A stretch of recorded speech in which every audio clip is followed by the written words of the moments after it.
Hello, everyone. How's it going today?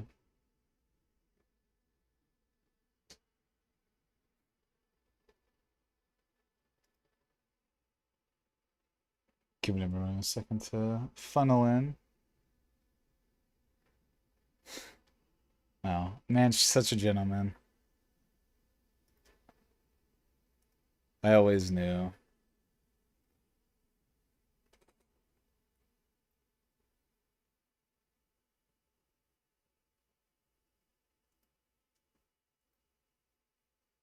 Hello. I just got back from Gen Con today, so was a interesting weekend to say the least. So, yeah. Hello, hello. Figured, yeah, there's probably some Rift Deck stuff as well I need to look at. It's the only one that happened was the Rune Lake. I guess so. What's up, Coco? Linux. Yeah, I played some One Piece. Did not go super well, but you know how these things go.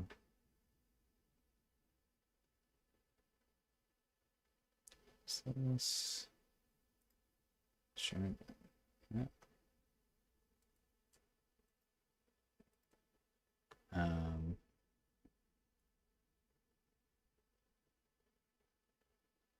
Interesting. Sorry, I'm just kind of skimming through some stuff on the side, but yeah. When's the Naruto CTCG team gonna come out? I mean, we will definitely will be playing. I've got my it'll show up on camera. Let's see. With me having I got my Naruto chakra card or whatever from the demo. So I did do the demo. It was interesting. It feels very Yu-Gi-Oh-esque, I guess is how I would describe the game. Seems to be like a Bandai's take on Yu-Gi-Oh.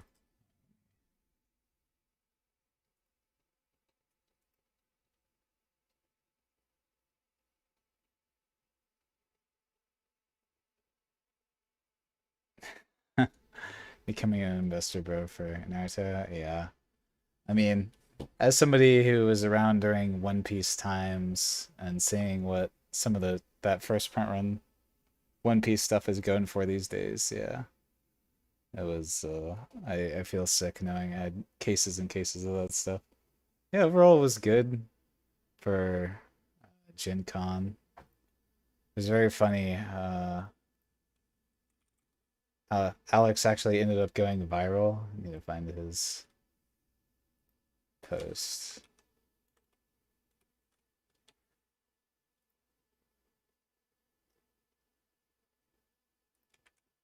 While we were there, show this for a second. So there was like a hurricane warning at some point, and yeah, we had the roof ended up just like leaking like this. Yeah, you got our boy Zane there. Alex just posted this on Twitter and it got 1.5 million views, 10K likes. Like news stations commented and asked him to use this footage for some actual news stations and stuff. Very, very funny. Cunning Guide should be out on Friday.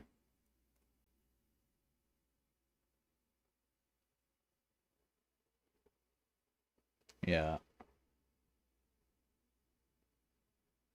Yeah, there are a few people whose just like entire thing was destroyed. Like they had board games under all those places that got leaked and just the entire thing was wiped out. So yeah. Gen Con or I guess maybe the convention hall. Somebody's paying out on insurance though, for sure. I did not see that they're changing that, but I'm assuming that's gonna be here in either the products and sets or the state of the game. Probably start with the products and sets because this will be less intense. Yeah, but yeah, I think so. The area that was leaking the worst, at least where I was at the time, was there in like the play hall. So there wasn't any like vendors that were around there. It was mostly just people like demoing their board games, which like still sucks if your board games get completely wiped out. But yeah, that's some products. Interesting. Um, so yeah. But I also went to they had like a presentation for us that was like a 12-minute video. Maybe I should actually upload that to our Discord at some point in case people want to see it. I'll probably do that. I recorded the whole thing. But yeah, just talking about some of the stuff that's going to come out. So we already had the state of the game, the products and sets that came out, and then looks like tomorrow we'll have the state of play and regional championships. I'm assuming this will be whatever the European one is, and then maybe they'll also give some information on if they're doing like side events.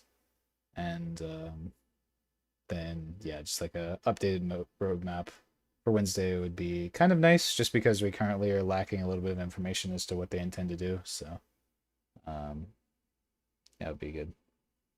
300 cards set for set 6 is a lot of cards. Interesting. I'm guessing that's in the products and sets that we have here. So that'll be for Legacy. That'll be interesting. Yeah.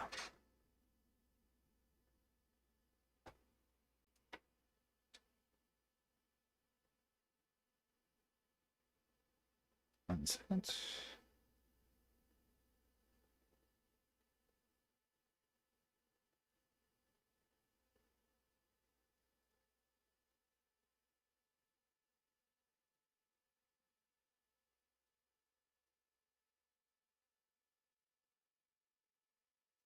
Okay. It's the best way to ask someone to play faster in Riftbound without antagonizing them. Usually you just have to set like a precedent. So usually it's like I need you to make a play or something like that, and then if they continue to slow play, then you can bring it up like a second time, and then after that you just have to call a judge. I don't think that there's nothing antagonizing about it. You just have to, some people get a little bit too lost in the sauce. So,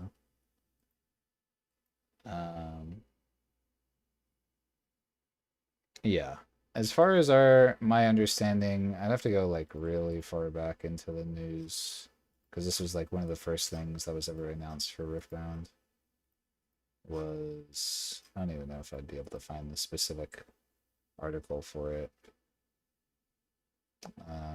One of these early articles mentioned what the rotation plan was, and I think it's basically things are legal for uh 2 years after they're released, right? So anything released in 2026 will rotate out as soon as 2028 comes out. So January 1st, 2028, I guess. Or I would assume it would come out with whatever the January release is. So technically, because Origins came out in 2025, it should have rotated with Legacy, which would have been nice. But yeah, they've made an exception for that because only one set was out. So Dave said no RQs for Radiant Season. We should even, yeah. They would have announced RQs if you're already going to have any. So, yeah, we're working on getting all of our guides updated and stuff like that. It's just been a long process. I think one thing that we've been struggling with set 4, just on like a more internal thing for everybody's knowledge, is that previously we had like a very long lead up into before the actual release, where we had all the cards like a month out, and that gave us much more time to really grind things out and get to a level of perfection that we saw with a lot of our lists. Whereas now we're kind of at a point where, because we didn't get the full spoilers until like 2 weeks ago, 3 weeks ago, something like that, we haven't had quite as much time as we're used to in order to practice all this sort of stuff. So we're usually kind of perfectionists. I don't like to release information without any real like testing or backing behind it, which is how that we've came up with a good list that we have up until this point, right? So yeah, that's why we've been a little bit slower on getting stuff out. So hopefully we'll be able to work on that in the future and at least give some people some general direction. But I really don't like releasing bad information that we then have to update like a week or two later, you know. Um, yeah, okay, this is where they announce like worlds, the RCs, um, yeah, the rotation here. So started 2028 September release, and sets 1 to 5 will be removed from standard. So they say start of 2028, so I'm assuming that their intention is to always have a set release early into the year that causes this rotation, which honestly is a little interesting from a design perspective. I'm not sure if they entirely thought about this. Typically, companies like to have like an early December set for Christmas, so maybe this is something that will change in the future. Um, but yeah, usually companies really like to release a bunch of product around Christmas to get people hyped up and get them to buy something for people as gifts. So that's one of the ways people actually get into card games and stuff.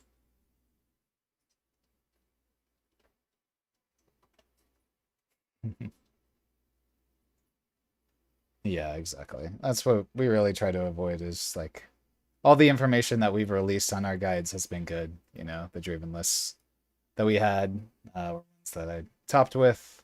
Obviously, the LeBlanc guide has been the LeBlanc list that has been best of at least 3 out of 4 times. I never actually checked to see if Hartford was on a variation of my hook list or not, but it'd be surprising to me if LeBlanc ended up getting a best of without being hook. So they haven't discussed pricing for RQs yet, which has been a little surprising to me, and a little bit frustrating too. Just because as like a competitive player, a lot of what determines what I want to play for an event is based on the pricing, right? So it's been extremely frustrating to not even know what the best or what the top 8 card is, if things are going to get changed. Because like one of the things that they recently did is when they announced the regional championship, right? We have like them already having theoretically alternate arts cards. We have top 8 stamped cards now, and even something as simple as that can drastically increase the price of a card. Um, so that it kind of determines how competitive I want to be, um, based on like what these cards potentially are. So the fact that we haven't seen that yet is really frustrating for me personally. What's up, Awesome?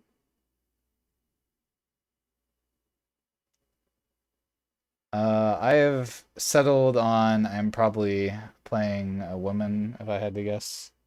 So for those who've seen my tier list, um, I think for the top decks, I think Akali, Diana, and Aurelia for me are the 3 that I'm considering. Diana and Aurelia are 2 that I think I can actually win an event with, and then Akali is just a valuable best of. So I've got some Akali decks that I'm cooking with, so I feel like I'm leaning the most towards Akali if I had to guess.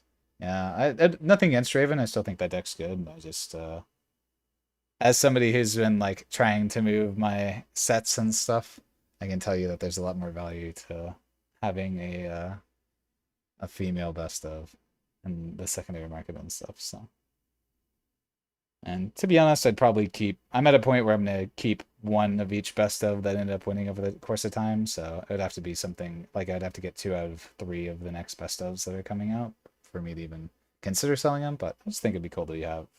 So um, does it make me nervous that Ryan won't stop talking about 2v2 support? No, I think there's like the life cycle and something that I always want people to understand when it comes to these card games and like these early on sort of situations that we're at right now is to never be too worried about like them focusing on one specific thing that you aren't interested in because they're just trying to develop systems for all this stuff, right? And now that they've gotten their 1v1 and regular formats to a point that they're happy with, obviously they want to support additional formats for Riftbound. I think that was one of their big goals is to have like good casual formats as well.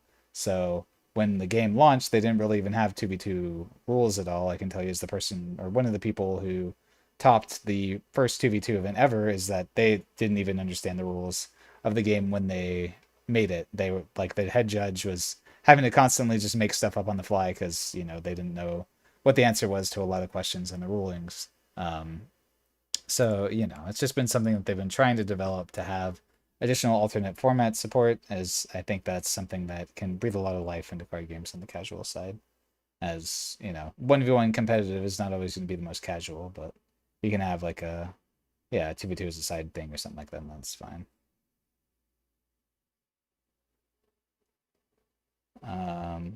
What makes me decide on a deck when floating between options? Um, Sniper Gogia with the Prime sub, thank you. For me, it comes down to like my play style and what I enjoy doing, right? It has to be a deck that I think is very good and either underrepresented. I'm never gonna play. Well, I won't say never, but it's very unlikely that you'll see me on like a completely butthole leader that is never gonna do anything, right? So, um, yeah, it has to be probably at least B tier or above in order to make day two. I don't know if I would be happy just doing like a day one and drop best of, but anything could happen. If we get to set five and like Seraphine or something that's like super popular and has a big bounty on it as a terrible leader, then maybe I'll play her too. But granted, I guess there aren't any RQs for set five, so.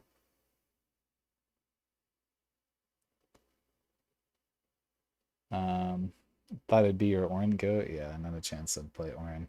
So yeah, I need a best of that at least has some sort of value because now I haven't anything that's quite like jived with me like Set did, where I felt like Set had some very interesting play styles and forced my opponents into really awkward situations.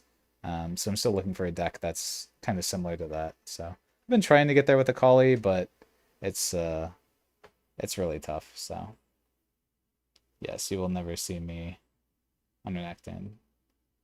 Yo, Manch with the sub as well. Appreciate it.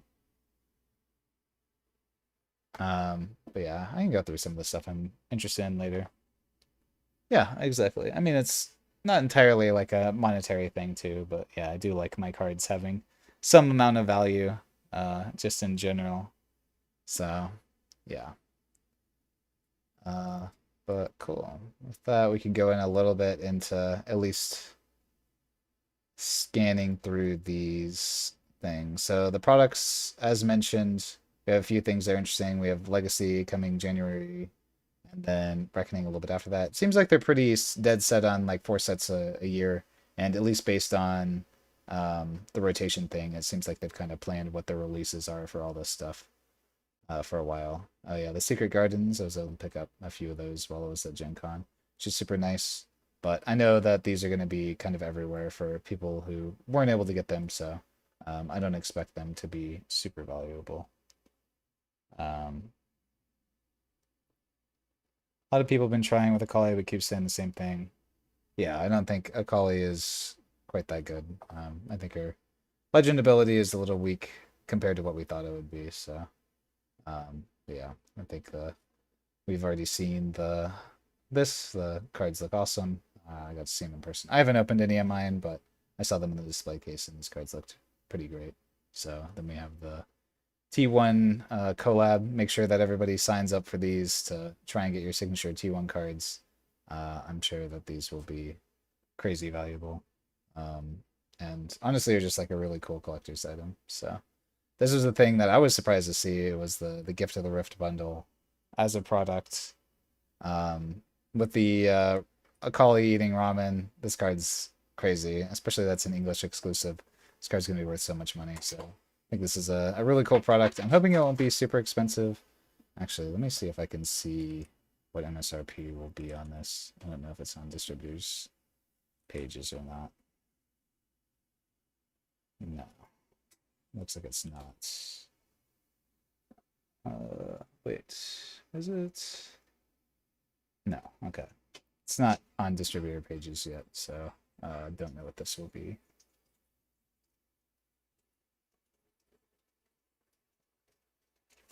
Yeah, been good. Thank you for asking. Yeah, this Akali is crazy. So hopefully this doesn't end up becoming like a Giga limited thing. So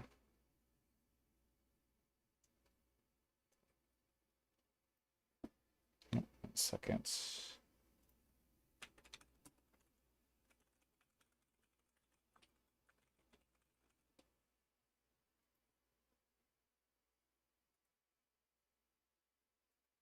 Hmm.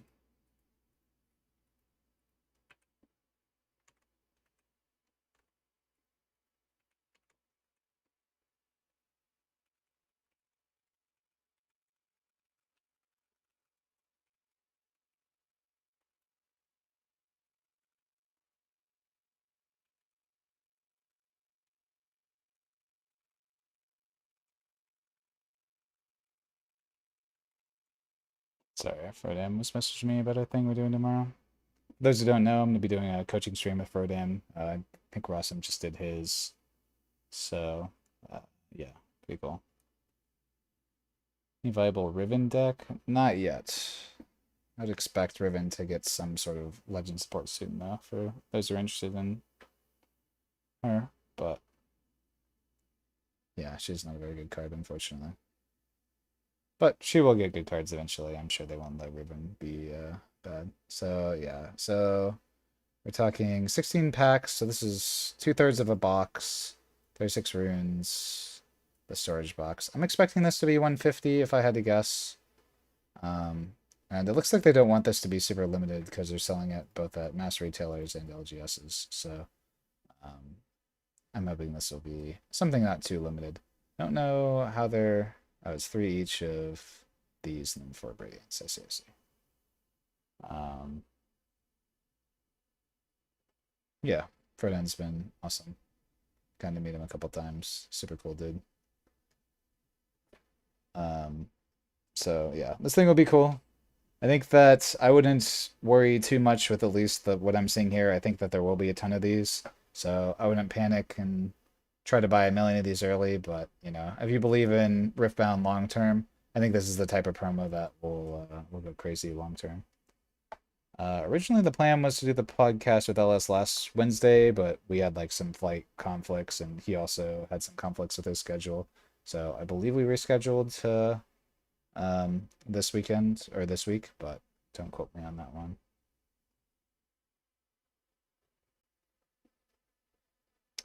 Then we have Radiance. This one's coming out, so I don't know what current set. This is crazy, actually, if that's true. 66 showcases, an insane amount of.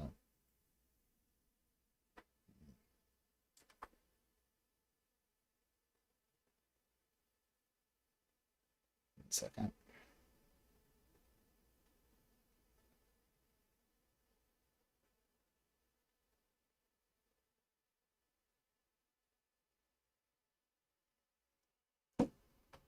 Uh, yeah, I don't really believe in scalping, but yeah. I would say just, yeah, if you're looking at investing into it long term, I'm sure that these will be a good investment in the long term. So we have seen some interesting things with pricing. I know that not everyone's super interested in pricing, but I did see recently as somebody who wanted to buy a bunch of these that these have been starting to spike up. I still think this is way too high for this card based on pull rates. Um, but yeah, the alt art. I think it was down to. Oh, it's gonna make me sign. Okay, fuck you, TCG player. It was down to like 50 or 60 bucks at one point and then spiked way, way back up. I think it will go back down again. So if you are looking to pick up some of those RAs, I would give it a second. I definitely wouldn't buy it for over 100, but it's my personal opinion. It's only a little bit weird because everything in set 4 is kind of unplayable. So all the alt arts is where all the value is. But yeah. This is the most interesting to me is I don't think we've ever had this many showcase cards. So set 5 I think is one that's gonna kind of go crazy on the collector's market. I think this might be as I feel like this is gonna have some KDA stuff, right? So yeah. Dang, Kali went up to 360. That's crazy. Yeah, I saw that the SIGs are pretty expensive too, but none have sold in the US anyways. I saw they're like 2,600 euros and they're like 2,600 USD as well. So They reveal Seraphine Sig. The only Seraphine Sig they released, I guess technically, is the one from the box, but yeah. There's an ultimate rare for set. Oh, interesting. God. There's gonna be like an ultimate rare Ari, KDA Ari or something. KDA Evelyn. That would be crazy. Um, and then we have some cool ones. I don't think is Ziggs and Jarvan aren't super fan favorites, but Echo and Evelyn obviously are. Evelyn notably is the first champion that we have that can play just a her 2 for 2, which I think is potentially strong. I think as time has gone on, it's not as powerful, but this was something we were talking about when this came out in set 3, where it was like, oh, just being able to have a 2 for 2 guaranteed turn 1 play every game is really strong. It just makes so you don't have to break yourself up with a bunch of 2s if you don't want to, and you just guarantee yourself a turn 1 play. That's good always. We've even seen it out of Teemo playing the 2 for 1 might being not terrible. So that's something that Evelyn will have that's pretty strong. If she wants to be like a more late game centric deck, or she doesn't have access to a ton of draw, then yeah, that'll be nice for her. But yeah, I'm sure this set will be great. So I did read the Echo. Obviously, for those who saw my Twitter posts, we had like the one with the text covered. I was a little surprised once I read it because this card reads pretty poorly. I'm not really entirely sure what we're supposed to be doing with this. What is 66 compared to previous sets? I mean, I think the current set 4 has what, the 22 like dual legend things. It has 9 over numbers. I don't know if it counts SIGs as well as an additional 9, so maybe it's like 40 if it counts those. I don't think Showcase includes like regular alt arts, but I'm not 100% sure on that one. So I'm not sure what current count is, but this sounds high to me. But yeah. So yeah, I mean there are some things you can do where you can like reduce it, but if you and then you could like blink it, I guess. But if you do that, then you're the only way to blink it right now costs exactly 2 in a power, so it's like you're not reducing it at all if we end up doing that. Obviously we can like play Ferris Forerunner or something like that, and immediately get 2 mechs, but I don't know if like, so you're having to pay 1 energy and exhaust it, and then next turn you can do this, or you play a Forerunner and immediately get 4. It's like 5 energy for 2 3 might tokens, which like is fine, I guess, but I don't think it's great. I think the only thing that it really works with is like accelerate units, is what I'd guess, where you're like able to accelerate a Thousand Tailed Watcher out for like 6 in the power, I guess, instead of 8 and 2 power, and immediately get the effect. And then once you wipe your board, their board, you don't really care. But yeah, I guess it also being Echo, I'm assuming that there's some sort of blink shenanigans. So yeah.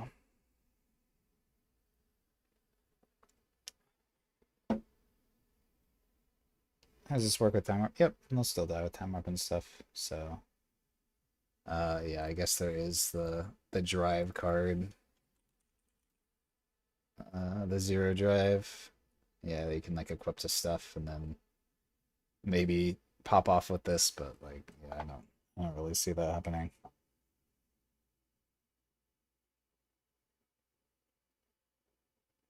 Yeah, you can do it with like Vayne. Vayne's not a bad one. I think that's a good call out.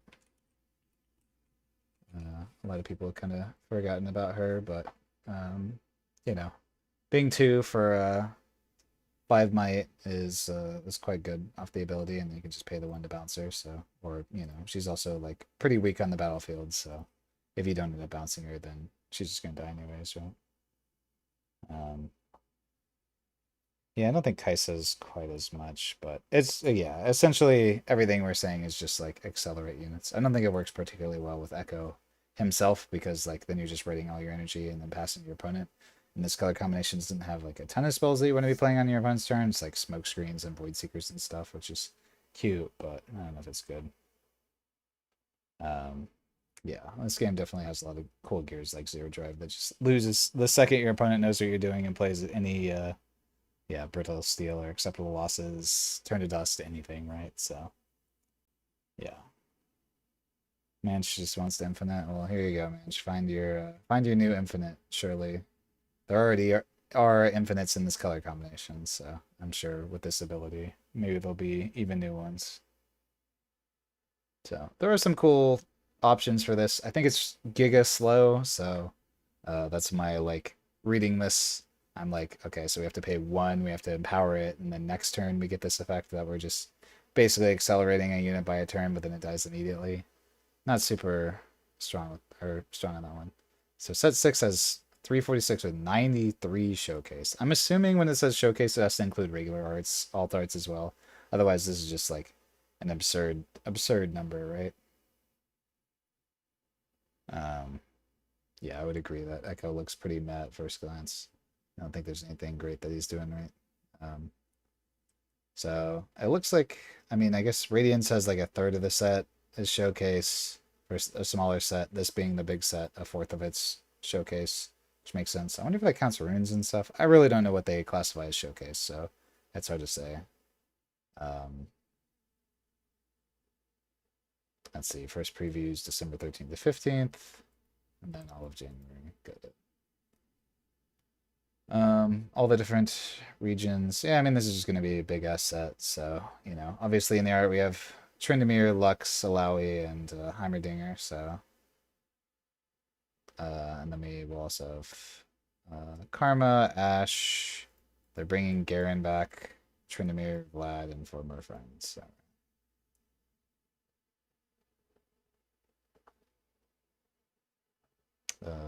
Yeah, this is just all the. They'll have a second edition proving grounds. I can't wait for in February for us to have the new most broken legends of all time that they didn't test. We can have a Dave meme X2 when we have the second proving grounds release. Yeah, we have the return of Garen, so that'll be nice. Except he'll actually be in a main set, so you know maybe he won't suck ass this time.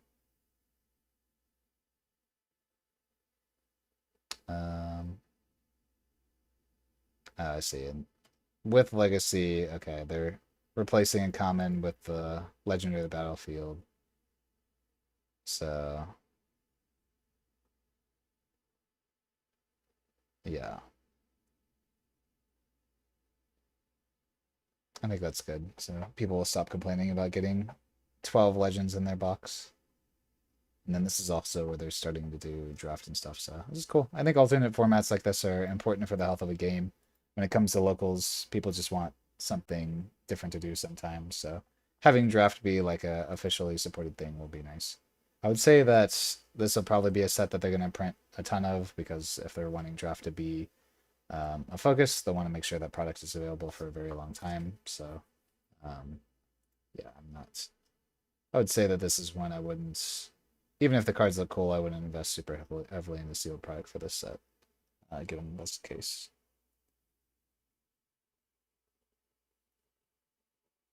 Yeah, I mean, there's definitely some stuff you could do with Echo. I don't think that there's enough for like if they printed this guy right now with his current chosen champion and no sig spell, like this guy would be completely unplayable, right? So until we get like some additional context for what they're trying to do with him, um,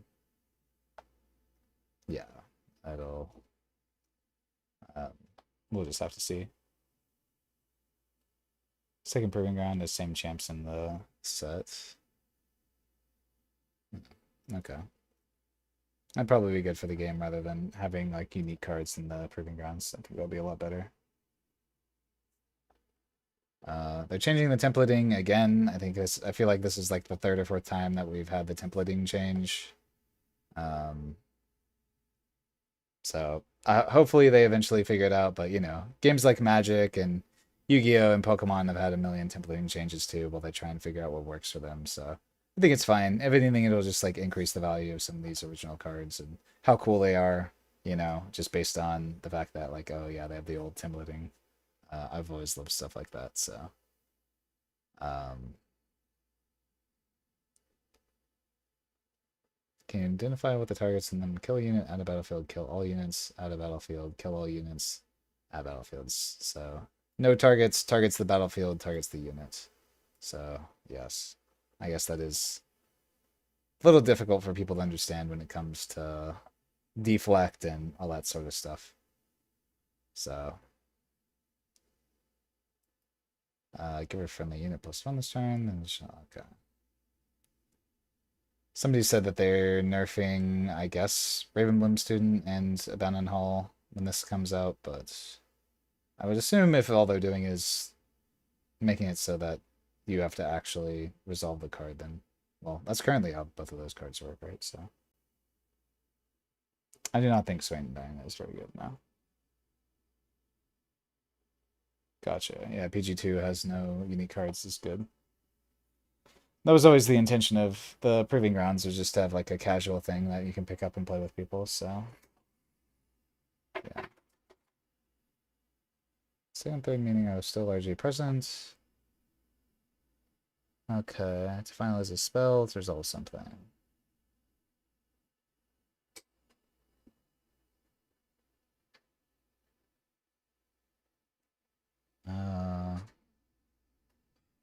This is how this all just reads like nonsense to me. So this isn't starting until set 6, so it doesn't matter for a long time. Play a unit from the trash to find out spell doesn't change when you play it comes when I enter. Okay.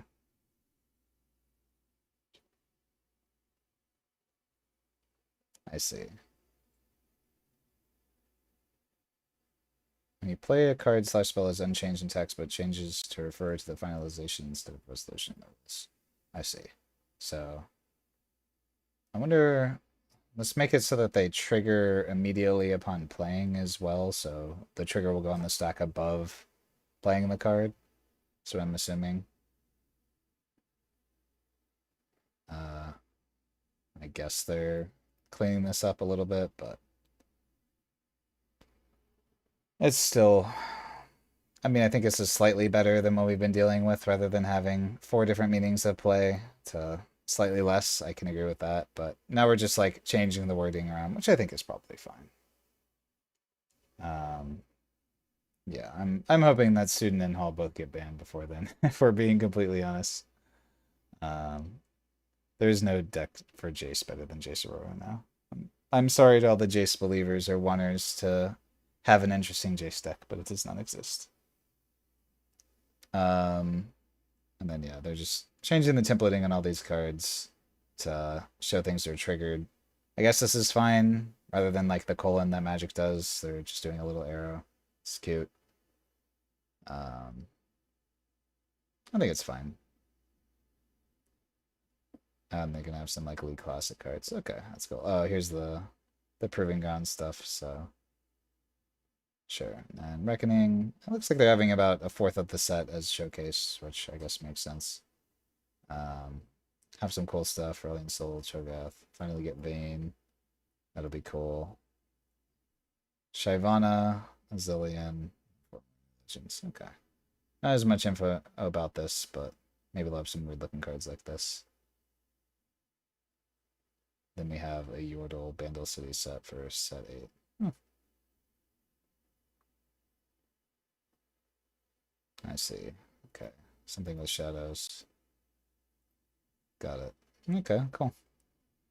Some interesting stuff to look forward to for all of next year. So I'm honestly surprised they released this much information, but I do know that they have had a lot of these sets in the work and already designed for a long time. So it makes sense they want to release some of it. I don't think they're necessarily always played the base now. They'll probably, based on the wording that I saw, they'll probably give you like some sort of location as a part of the templating. So it'll probably say like create a token anywhere for if they want to create a token for that you can play to a battlefield instead of just specifically at your base. It's pretty rare that they have that just because the rules get really funky when you have stuff that can play directly to a battlefield on like death knell and stuff like that. So, but yeah, I think the default of create a token, I guess, will refer to creating a token in your base. So,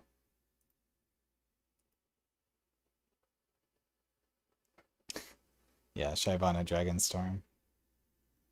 And the Shadow Isle stuff will be cool. So, and then we just have a state of the game.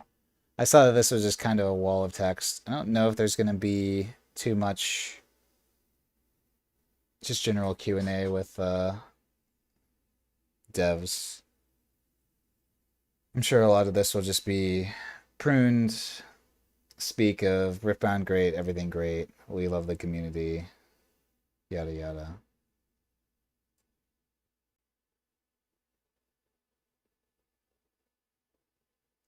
Let's see. Dave regrets allowing Miracle. Yeah. He had to put in a jab of how he wanted Riftbound to be extremely powerful, but it just doesn't work with how they designed the game. For those who don't know, that was like one of their early design philosophies is they wanted the game to be extremely high power level early on. And then obviously, as we've seen between set 3 and 4, that they've kind of scaled that back. But I think one of the awkward parts that we have is that we have set 1 and 2, which were designed with these extremely high power level cards, and then set 3 and 4 came out and have not quite lined up with the power level of set 1 and 2 so far. But I vastly prefer them printing weaker cards than set 1 and 2, to be honest, because the cards that they have in those sets are just complete nonsense. So I think that it's overall quite good that they're bringing back the power level, even though it's going to kind of suck that like these cards are going to be not great for now. I think long term for the health of the game, it will be good that these sets are coming out at a little bit lower power level. Yeah, care about templating. Sure.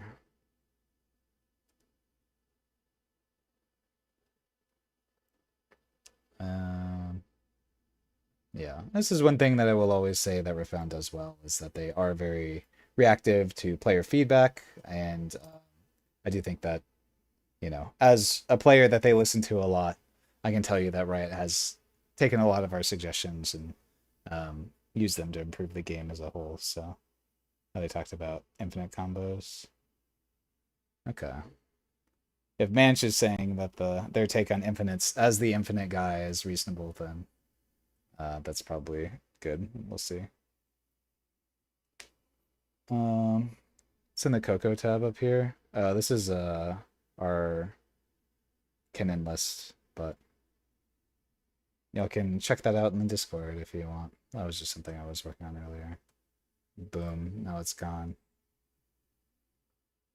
That one is public for everyone in the Discord, though. Or should be. If not, ping me there, and I'll send the link there. That's going to probably be pretty close to our list for the canon guide, so I don't want any spoilers on that one. Let's see. What is Rippon doing to make the game rules more accessible? I don't think this really... This is all just like general nonsense. Okay. I think that this is something that people complain about too much, by the way. I think bans are great for games.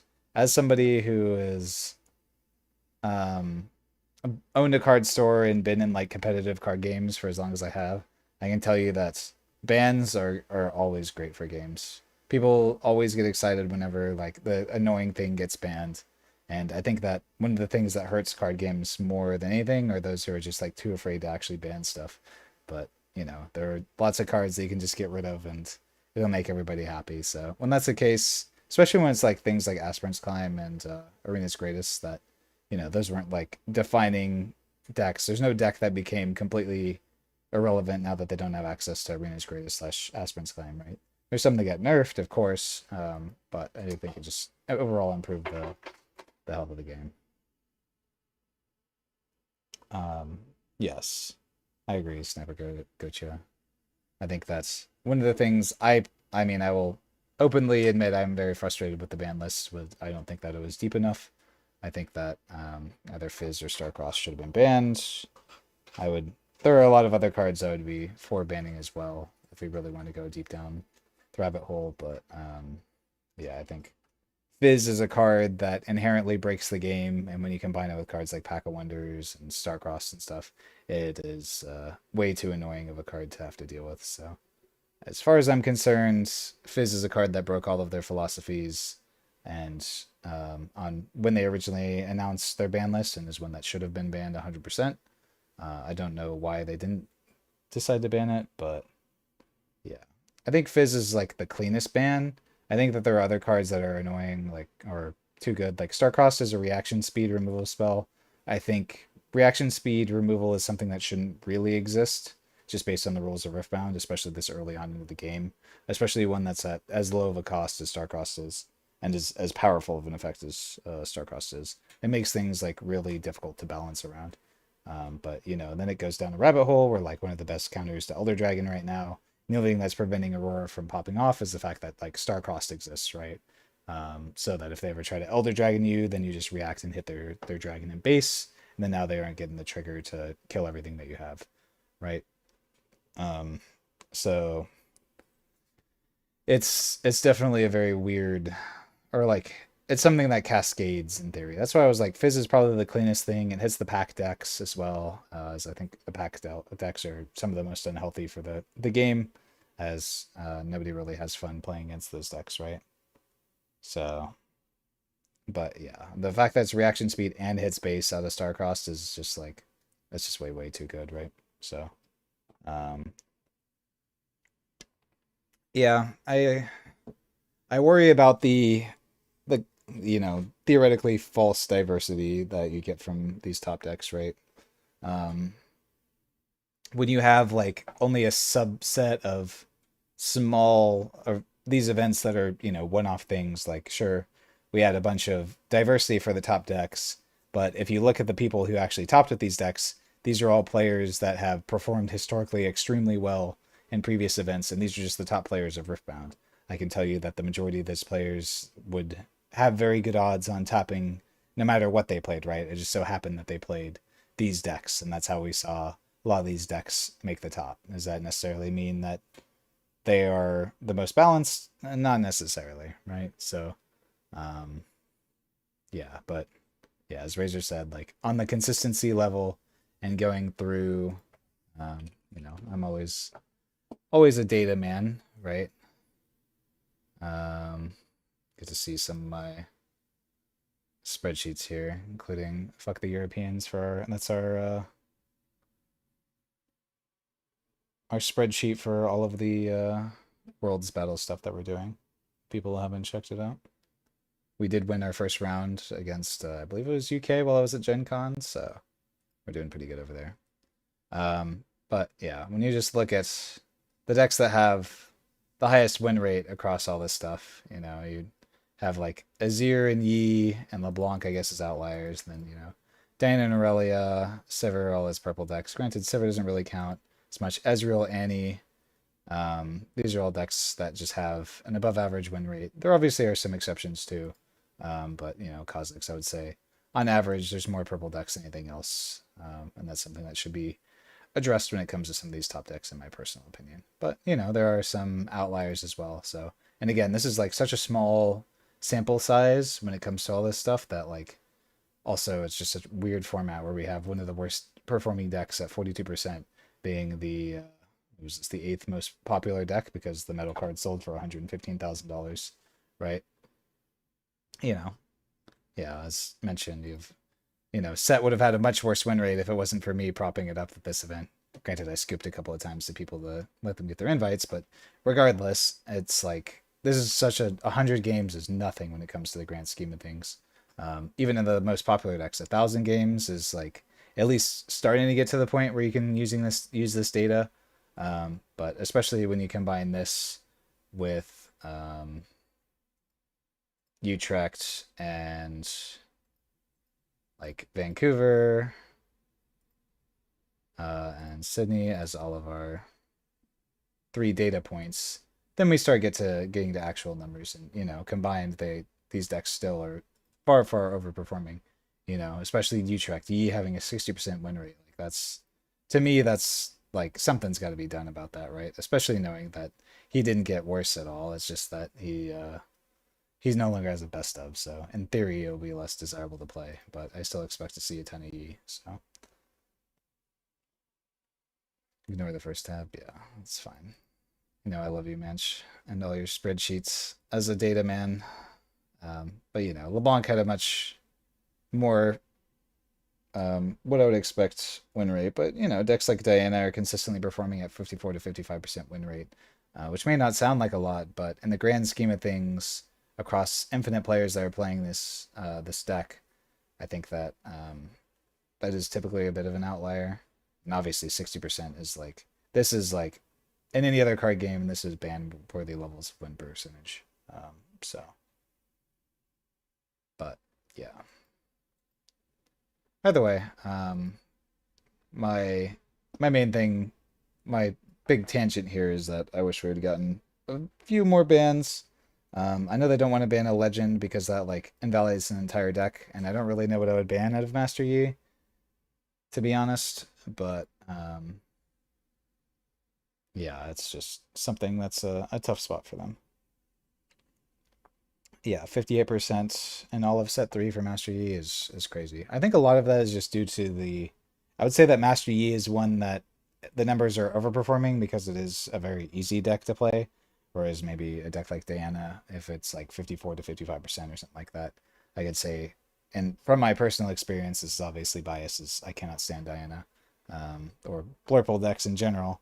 But I think those decks are a little bit more unbalanced in my personal opinion, just due to the fact that they just have better tools than everyone else does, right? So think he is still going to overperform. I think it's so easy to get high attack now. I think Yi still has all the same tools that I did previously, and I mean, honestly, even without it changing, like I think the Yi deck is still going to overperform. I think the only thing that's holding Yi back potentially is that I think that Yi could particularly struggle into. Well, obviously, it previously struggled into LeBlanc, as it's one like pretty losing matchup. And then it also will probably struggle into the Baron versions of Kinnan, if I had to guess. I feel like that deck can't really do anything into the Baron boards when they're properly set up. So, yeah, I think that's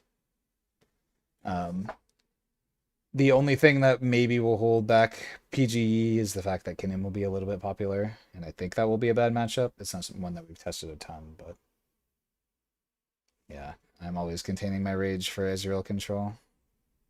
But I've made my stance on that deck apparent. So, I mean, I think Diana is already the problem. I think that she is by far and away the best deck, with the exception of Yi and maybe even now in set 4 because she actually has a decent Kinnan matchup. That maybe she is just straight up the best deck.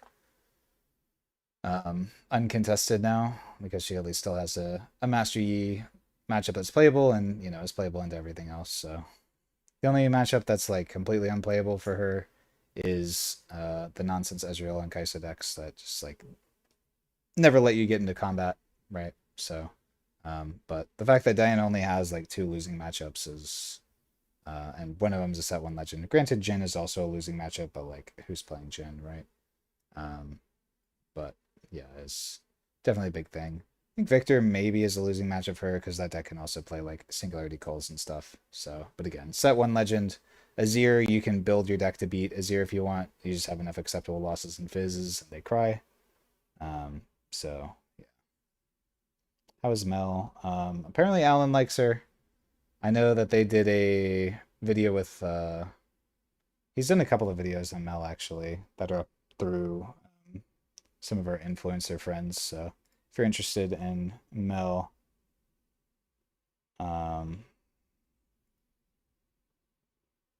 so I know our recent friend that we made, I think did one with Yamato Cannon. I think he's a commentator.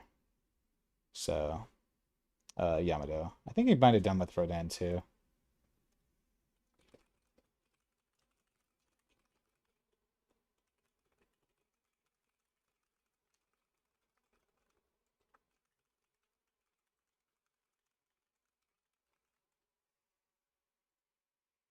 Um,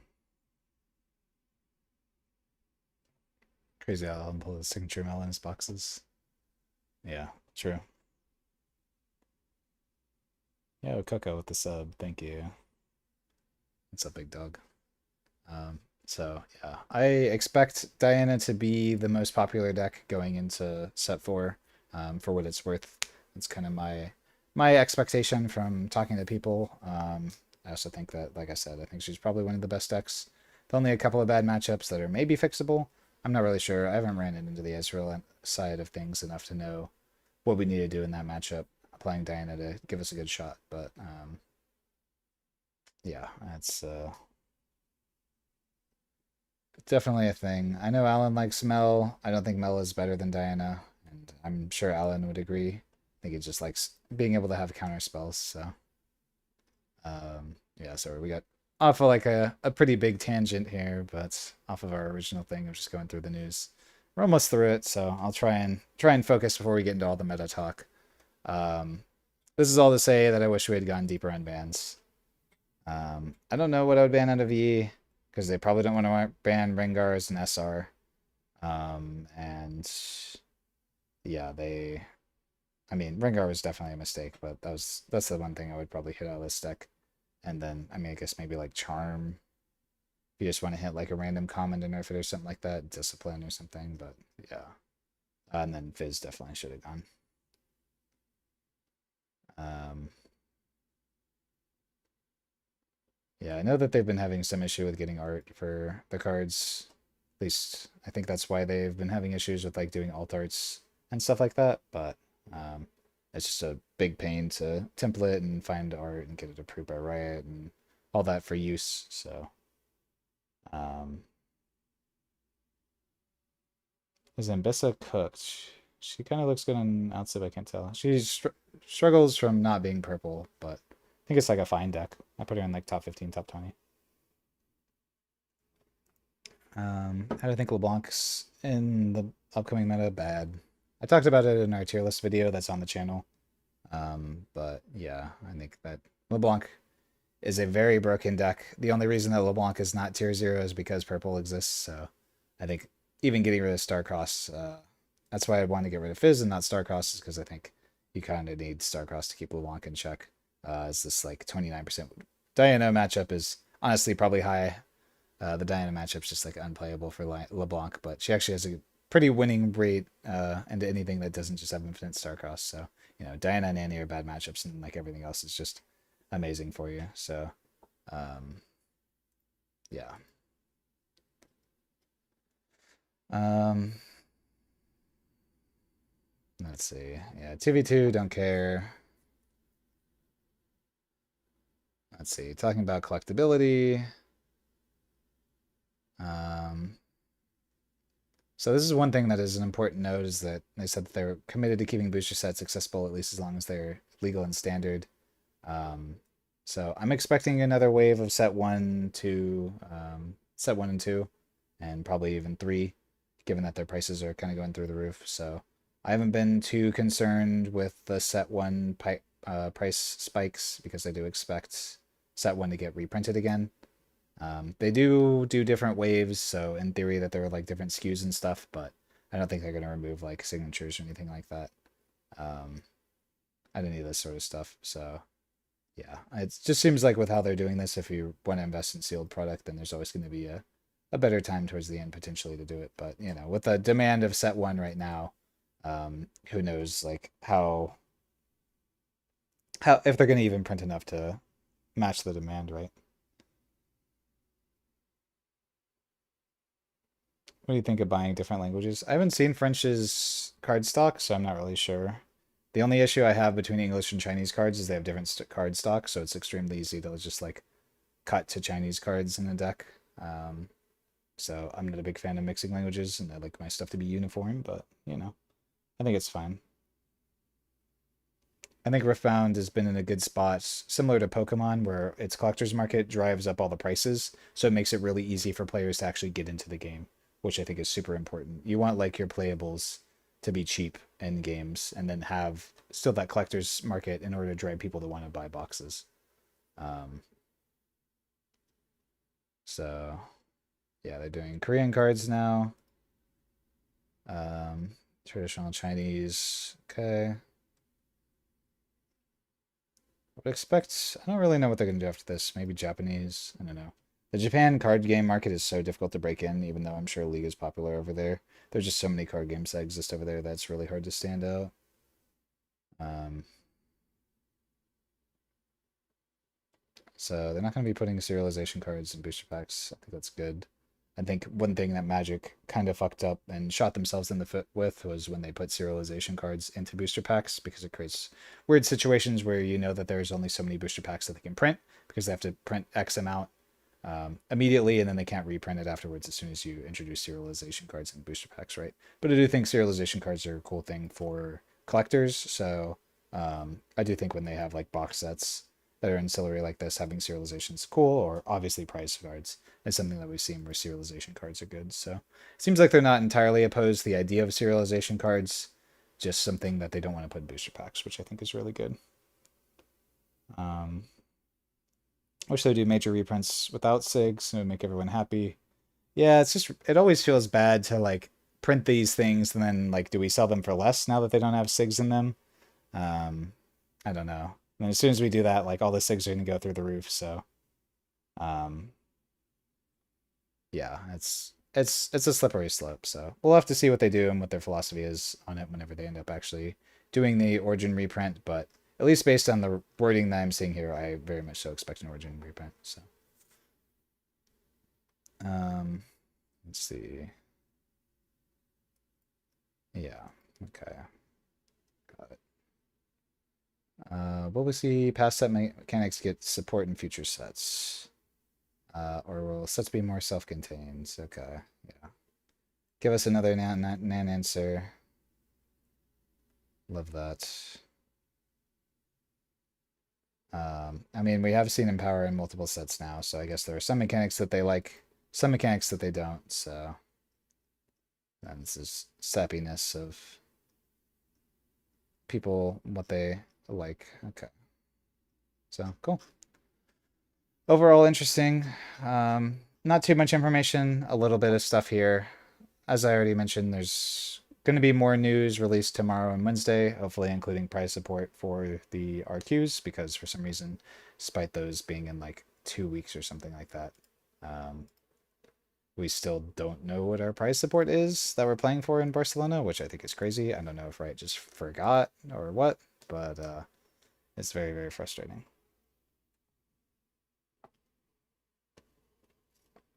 So hopefully we hear about that and soon. Um, yeah, we can get into meta talk now that we've gone through the news. So I'm sure that's all you all use me for, is to understand the meta. That's all I am to you. I'm just a tier list whore.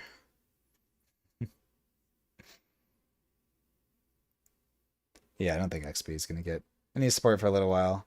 Essentially, if like a mechanic's popular enough, they'll bring it back. If it's not popular, they'll leave it in the dust.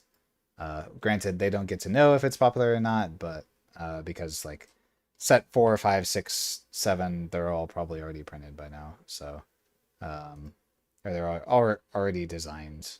I'm sure they're working on like set 9 or set 10 or something at some point. So, um, yeah, I've tried a couple of Draven lists. I don't really know, to be honest. We're still working on it. I think this was one where I was putting like Up from the Deep in it because I still think this card is really good. Um, but yeah.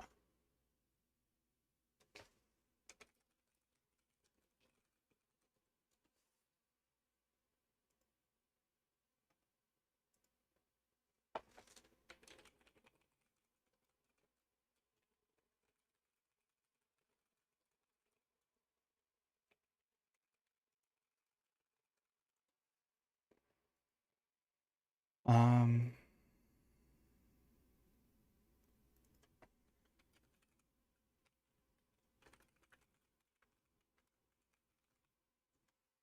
Sorry, I just got a message I had to deal with.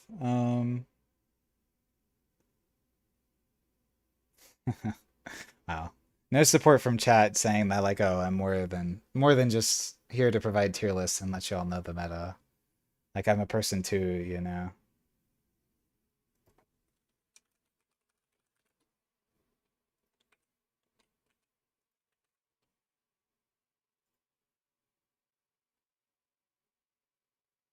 Yes, can do my shameless Metafy plug. But yes, the Challenger Discord is the place to be when it comes to learning how to play Riftbound, in my personal opinion. All of our deck lists are completely open to the public. If you ever have any questions, you can ping any of our members. So I think it's definitely well worth the $20 a month for that to get your questions asked and answered whenever you want. Access to the best team and all of Riftbound's deck lists and all that sort of stuff. So especially because in card games, we're actually playing for something. So yeah. Let's see my Ambessa list. Sure. How popular do you expect old legends to be? Not very, especially seeing as there's doesn't really seem to reason to play them.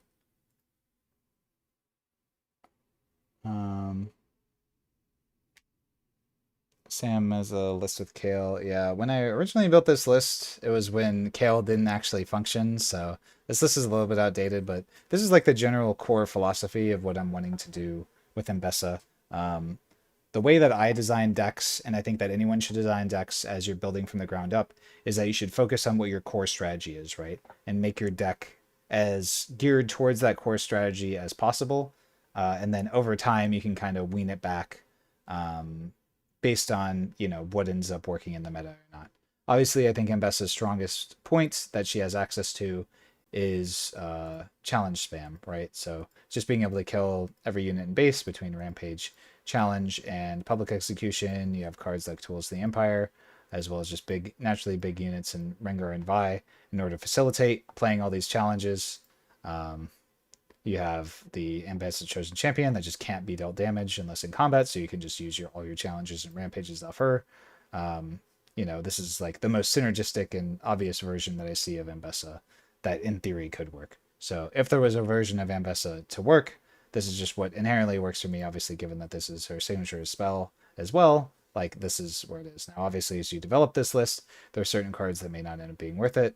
You may not need Tools of the Empire because, your guys are just naturally bigger than all your opponents, or, you don't need it with Faithfolk. You're just like finding that you do Faithfolk Vi stuff more often than you are Tools plus Faithfolk, right? But, I think this is how you want to design decks and then kind of build from there. So I have 0 games of testing on the Akali Heron list. I will show you all, but I can make no promises as to if it's actually good. Let me just catch up on some questions first. I still have trouble deciding between Challenge and Rampage. Yeah, I think they both have their... I mean, the fact that this is sorcery speed definitely sucks as opposed to action speed, but it not costing a power is definitely better. And then it having the additional... You can pay a power to get the +2 might, I think is also much better than Challenge. There are lots of times you have to make awkward lines in order for Challenge to play around it. I would say in general, I think Rampage is a slightly better card. But yeah, why the Faithfolk works extremely well with Vi, because you can do Faithfolk Vi on offense. You can also do tools in order to buff it and get things in there. So yeah, the whole point of this deck is to just kill every unit your opponent has. So a 2-drop that, even if you're just like doing Faithfolk plus Rengar, and then you trade your 2-drop for like their 4-drop or their 5-drop or something like that, then that's also worth it too, right? So, yes, Alex's old line, if we have a secret tech, you have a secret tech. That is definitely true with the Discord. So I'll show some stuff that's here on stream too, but a lot of it ends up being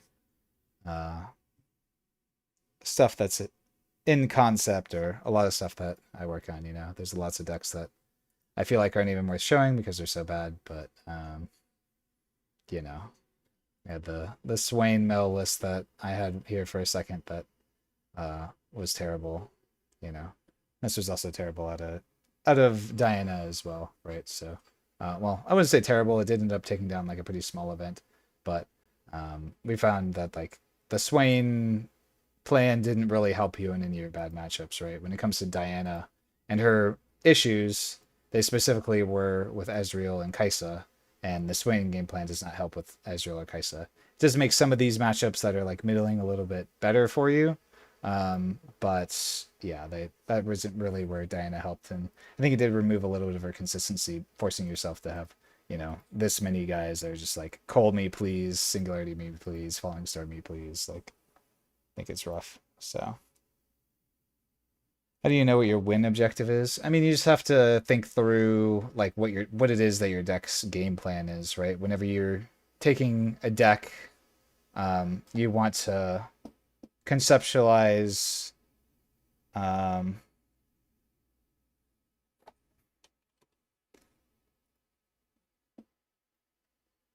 what it is that you're planning to do, right?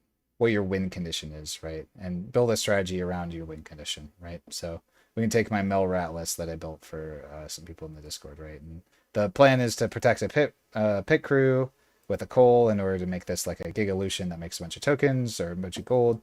Eventually you can play some discounted Plaza Guardians, and then you are specifically at a Mel so that you have access to rebuttals in order to protect your what is otherwise a pretty fragile combo, right? So the way that I come up with a deck like this is I'm just like, okay, let's take the combination of let's jam 3 coals, 3 pit crews, 3 stack decks, 3 stoops into a deck, and then see where we go from there, right? And then the rest of it kind of builds itself, in my personal opinion. You know, you have like I built an aggro Aurelia list that was just like a lot more on all the small stuff and just trying to kill them quickly. Um, Using like Mournful Witness as just a 2 for 4 might as soon as you win combats. Um, yeah, from the deeps plus Heart of the Dark Ice. I took the concept of wanting a bunch of small units and being able to win combat early, and then try and leverage that fact by using Aurelia to maybe eventually win the game through Aurelia. But you don't see me playing, like, the reason why I'm low on Stellacorn Herder is because Stellacorn Herder is a very slow card that doesn't really help with our game plan. Our game plan is to try and win the game as quickly as possible with a strategy like this, right? Now, whether or not that is powerful enough compared to just the traditional Stellacorn Herder plan, I don't really know when I throw this deck together, but I do know that I'm trying something a little bit more unique.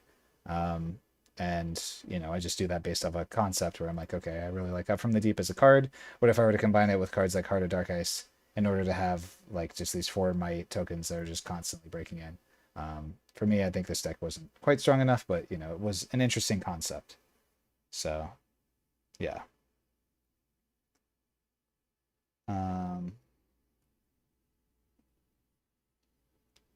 So yeah, this is how I build decks and how I conceptualize decks is, um, so I think 8C40 split and Kennen is greedy. I would have to see the rest of your list. It kind of depends. If you're trying to do Baron Nashor plus like Gorger stuff, then yes. And even without it, I think you have like a relatively decent chance. I think it's 1 in 20 games that you end up missing being able to play Kennen turn 1. So it comes down to like how often you're actually trying to play Kennen or Seal turn 1. But yeah. I'm able to explain why I think Up from Deep is a good card. So inherently with the game of Riftbound, that again, purple kind of breaks this as a philosophy, so it hasn't been entirely true. But in theory, the way the game is supposed to be played is that you develop a unit, you send it into a battlefield, right? I send my 2 might unit, or if I'm going first, I play a 2 might unit. The person going second can play a 3 might unit for 3, right? And then if I send my 2 might unit in, then their 3 might unit gets to run over it. So there's some inherent risk for me having to conquer and score points, which is that I'm losing real units. These are real cards. Every token that is made from Up from the Deep is 1/4 of a card's functionally, right? Because you're able to make 4 tokens off of Up from the Deep, which represents theoretically scoring 4 points off of a single card. Now, obviously, it's a little bit weaker in terms of might out of decks like Aurelia, because they don't have ways to immediately buff it. But out of decks like Kennen, you do have the ability. Sorry, I can click on this one because this deck was some nonsense. But you do have the ability to buff it, right, by using our Kennen's ability. So Up from the Deep works better with that, and it also gives you access to the flow as soon as you play it, so that you can trigger this legend ability whenever you need to, um, so on and so forth, right? So, yeah. I personally have tried Hookin and didn't particularly like it. I saw the guy's list too. I think he won like a Runes and Rift or something like that, and it looked very similar to the one that I had that didn't work super well. Um, how deep do I have to go? Maybe I just deleted it at some point. Anyways. What do I think the optimal Mel list is going to be? Probably just whatever Alan plays. I mean, none of us are really trying Mel, to be completely honest with you, so I am not the Mel expert by any means, but I know he works hard, so don't think it's better than Lingering Souls. That shit's broken, yeah. I mean, I don't necessarily think it's better than Lingering Souls, but at least conceptually, the reason why I like it is that it just put your opponent into a situation where they have to start holding, because otherwise these tokens are just going to conquer for free, and the purple deck is just going to get way too much value out of them, right? Aggro Akali, it was not very good, but I will show it. The concept of this one again was just trying to be extra aggressive with like ambush guys. The only thing I found with the legend ability that is good outside of specifically Jin and Stellacorn Herder is that like in theory you could send like a lower might guy in, and then you could play like an ambush unit, and then retreat out the other unit, right? So that was what I was trying with this, was just a bunch of ambush units, but this is just not very good. So, but you know, I took a concept, I took an idea. That's all it was. As I was trying to find some additional way to get value out of the Akali ability, and then it didn't end up working out. So, any new cards for Diana? No, not really. Thoughts on Eric Liu not playing any Up from the Deep from Kennen? I mean, I personally don't agree with it, but you know, I haven't tested his list. I think Eric is a solid player. He's won some best ofs, so you know, obviously he's a decent player, and he had his own thoughts. I mean, like I said, this is completely untested, so it's just a concept, you know, using Heron plus hidden cards plus like falling stars and stuff like that. So I don't know if it actually works. It feels like it won't, but yeah, I don't know. Something unique to try with Akali. So that's really it. So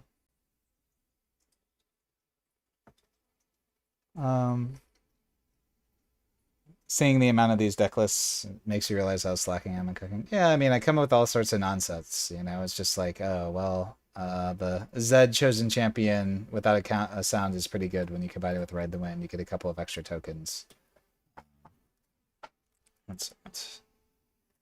And get to pop off that way. So, you know, really all it is just take any concept that you like the idea of and then build a strategy around it and see if it works. You know, I'm like, okay, well, I want more tokens. I want something that benefits our tokens. So we put in some Lowies. Then, you know, we're in this color combination. So obviously we're going to be playing stack decks and Noxus Hopefuls and Kai'Sas, and then Up from the Deeps for more tokens and so on and so forth, right? I've not updated my set list because there's nothing to add to it.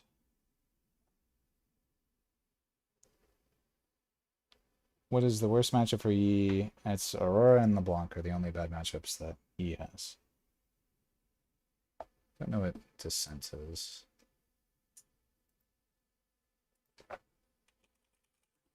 This.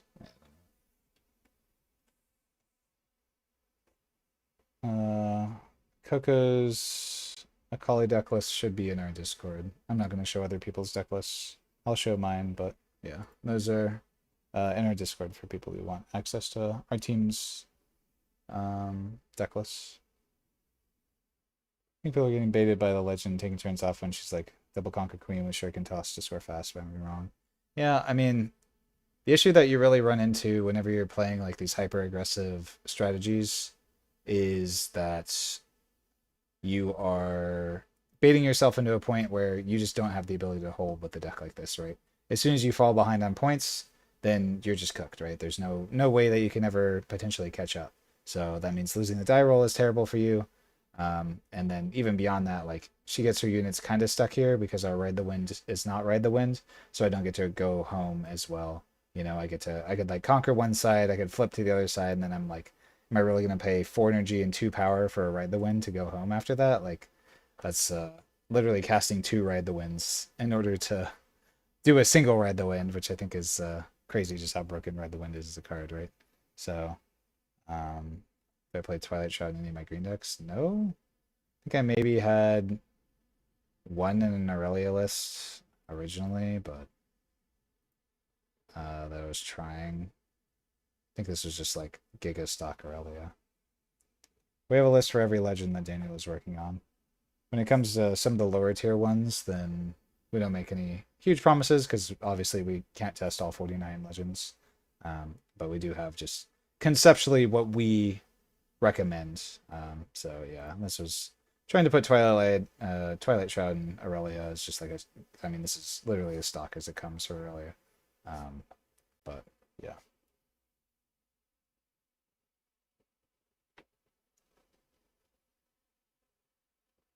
Oh, decent Aurelia cooks. Yeah, no, we haven't done anything crazy with Aurelia. I tried that aggro Aurelia and it didn't really work how I wanted it to. Just because again it really struggled to hold. And then, this is just like Giga stock Aurelia. Just do Aurelia things, and you'll be fine. There's the 4-drop Akali that like we've tried a little bit out of Aurelia. Um, but it still has the same issue of like it can be bounced in combat. So you're still getting kind of cooked by that. It is really annoying for certain decks to have to deal with. The fact that they have to have an action or reaction speed spell in order to deal with her. And then she's just like breaking in battlefields for 6 might, and then you go across the other side and it's like 8 might. So she can solo a game, but again, this is extremely reliant on being ahead on points. And there's so many ways to win the game if you're ahead on points anyways, so.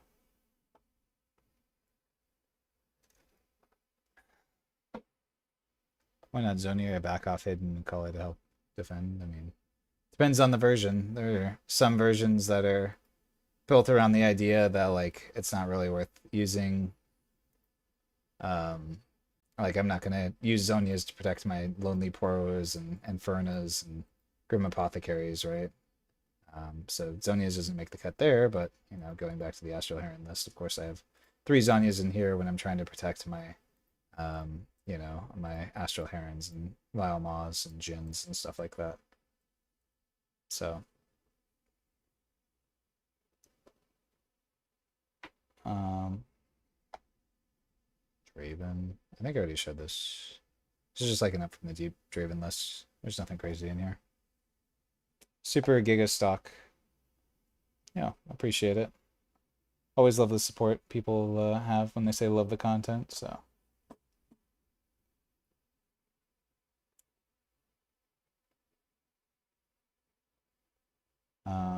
How's the Mel Rat list? I just didn't really do what I needed it to.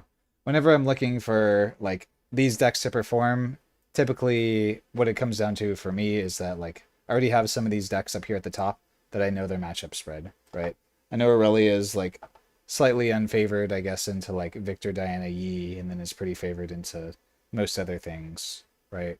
I already know that Diana is favored into pretty much everything but Yi and Kaisa and Ezreal, right? I know Yi is favored in everything but like LeBlanc and such on so on and so forth. So whenever I'm coming up with these concepts, unless I'm specifically chasing the metal, which I'm not for a lot of these, there's not really a reason for me to approach that unless this Mel list has a better matchup spread than anything else, right? And what I found was that, her bad matchups are the same as Diana's, right? As soon as you play against a deck that's just going to overload you on removal, sure, you had access to rebuttal in order to counter some of the removal that could hit your rat, but a lot of these decks could like overwhelm you and completely take you off the board. So that was the real issue. Is like it wasn't necessarily a bad deck. It's just that compared to some of our already pre-established decks like Diana, it did not perform well enough in order for it to really continue seeing play for me, right? Um, do I need any cards? I technically haven't opened any set 4. So at some point I'll need cards, but I don't know. Worst case, I figure I'll just buy whatever I need at Barcelona. So I'm kind of over opening sealed products, so I'm just leaving all my sealed product in a case. I'm gonna forget about it or all my sealed product in the closet for the next 3 years or something like that, and then I'm just gonna forget about it. Um, been a day one set main, but I feel like I'm running out of guess. I mean, I think set is still fine. Obviously, all the purple hate or purple stuff kind of hurts. But you know, I haven't really changed my set list. The only thing I would potentially consider doing into the field of purple and Ezreal and stuff like that is that maybe we have to become a camel deck. As sad as it is, it's something I've been avoiding for the longest time. But you know, I'd potentially consider changing some of our top end here. You know, like maybe a Rengar or a Monk and a the Vi or something like that into some camels in order to try and facilitate that game plan to give us a chance into the Ezreals and Dianas of the world. You know, you can make your challenges rampages. That might be good. Um, or alternatively, you can go up on repulse, whatever it may end up being. But yeah, I have not really seen much of a reason to change our set list beyond that. Yeah, I mean, you could side deck camels too, but it forces you to have to like win a best 2 out of 3 against Diana, where you're functionally, or against Ezreal and Diana, where you're like just functionally giving up game one.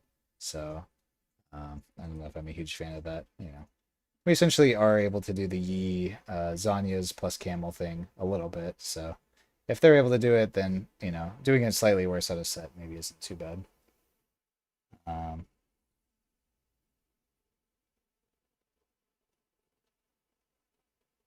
cool.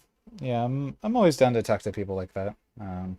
Email's not always the best. I would say message me on Discord if you can, but we do have one of our guys that looks at all that stuff. So maybe beginner decks you'd recommend. I mean, Master Yi is like the simplest if you want to just play something um, consistent that like teaches you all the rules. I would say Master Yi is like the number one deck that would just hand someone and be like, this deck's good. It's going to teach you how to do combat. It's going to teach you about all timing windows. It's going to teach you basically everything that you need to do. So 100% I would just hand people a Master Yi list if they're a beginner deck. And then, you know, they'll have game into pretty much anyone. So yeah, I don't think this Diana list is updated. So yeah, it's not. This is just like Giga stock Diana.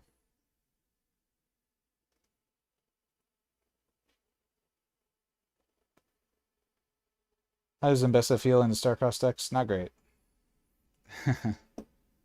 Yeah, that's another one, I suppose, if you're a set guy that you can play Mbessa.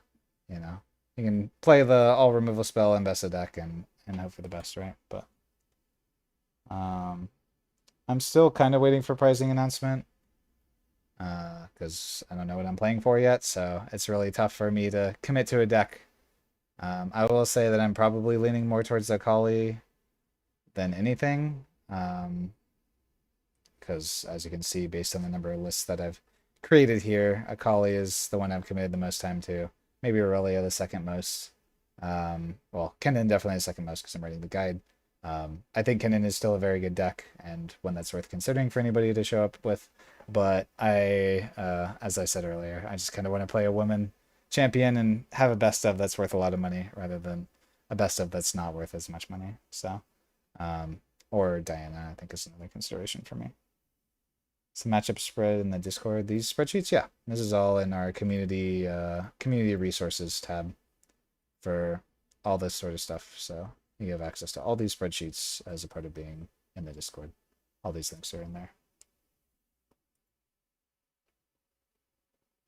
Gangplank is just like strictly worst camel. I don't know what they were thinking when they printed that card, but yeah, there's no reason really to play Gangplank instead of camel. Plus and Lucian Cyber for going second. Is it worth for most oranges deck?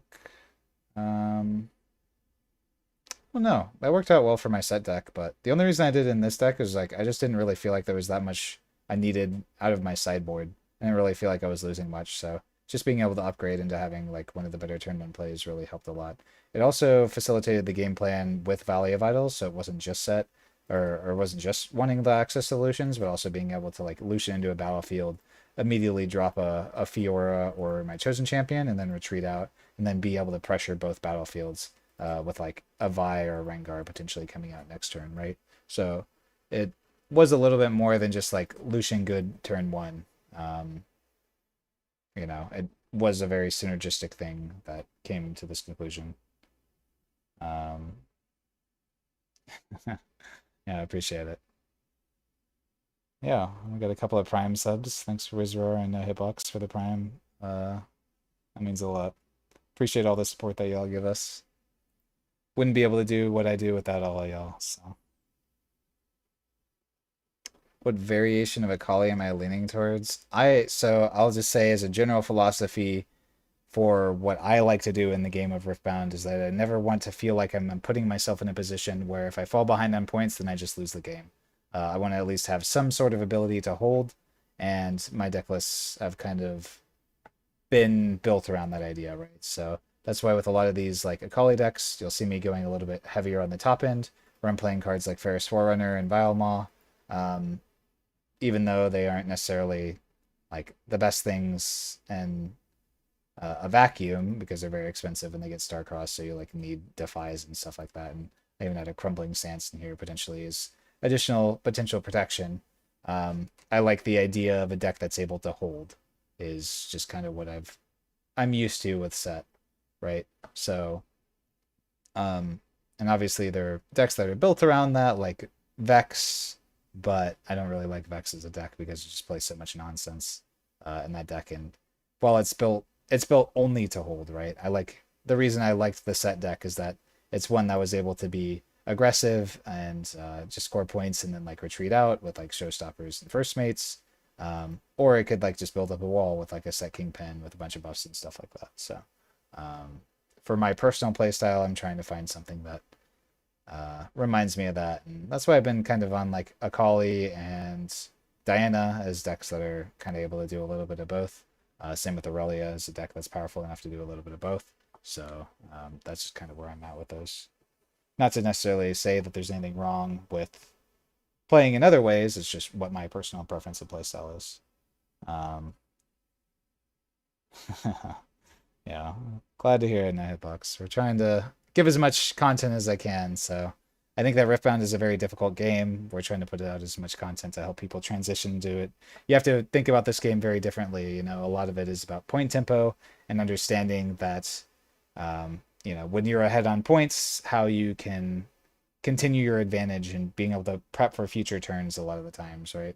I think Riftbound is also a game that is extremely punishing, and a lot of games, if you're playing against a good player, you can lose in one turn, right? Just off of one interaction. If you lose your entire board, you're probably going to lose that game. Magic isn't necessarily a game that's quite as punishing, where sometimes you can make little mistakes here or there. Riftbound is not one like that. So you just need to learn to play around what it is that your opponent wants to do. Learn about what some of the staples are that you're going to see out of each of these colors. Make sure that you play around cards like Ride the Wind so that you don't get got to give your opponent an extra point that you didn't necessarily have to. Play around cards like Star-Crossed, all this sort of stuff depending upon what color you're playing into. So, yeah, I've shown the list a couple of times, but it seems like people are interested in. I will say that again, this list has literally 0 games of testing. I have no way of knowing if this is good. Again, it's just a concept.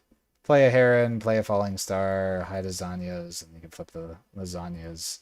Now your Heron's triggered so that you can like hold up a Defy or something like that, or a Longsword or Not So Fast. So again, all these decks are just concepts. Whether they work or not, don't know.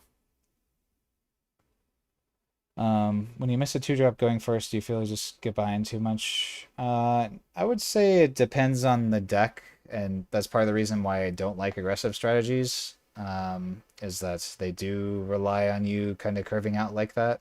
But there are card games all over. If you've ever played Magic, there are times you're more likely to mulligan to 0 than you are to miss a turn 1 play. I feel like in that game, I don't know what the actual math ends up being, but basically mulligan to the point where you auto lose as opposed to just missing a turn 1 play. And in Riftbound, I've won games missing turn 1 play plenty of times, and whether going first or second. So I will say that one of the things that is the most difficult, and why I've another kind of talking about Akali, is that the game is still playable if you miss a turn 1 play going first.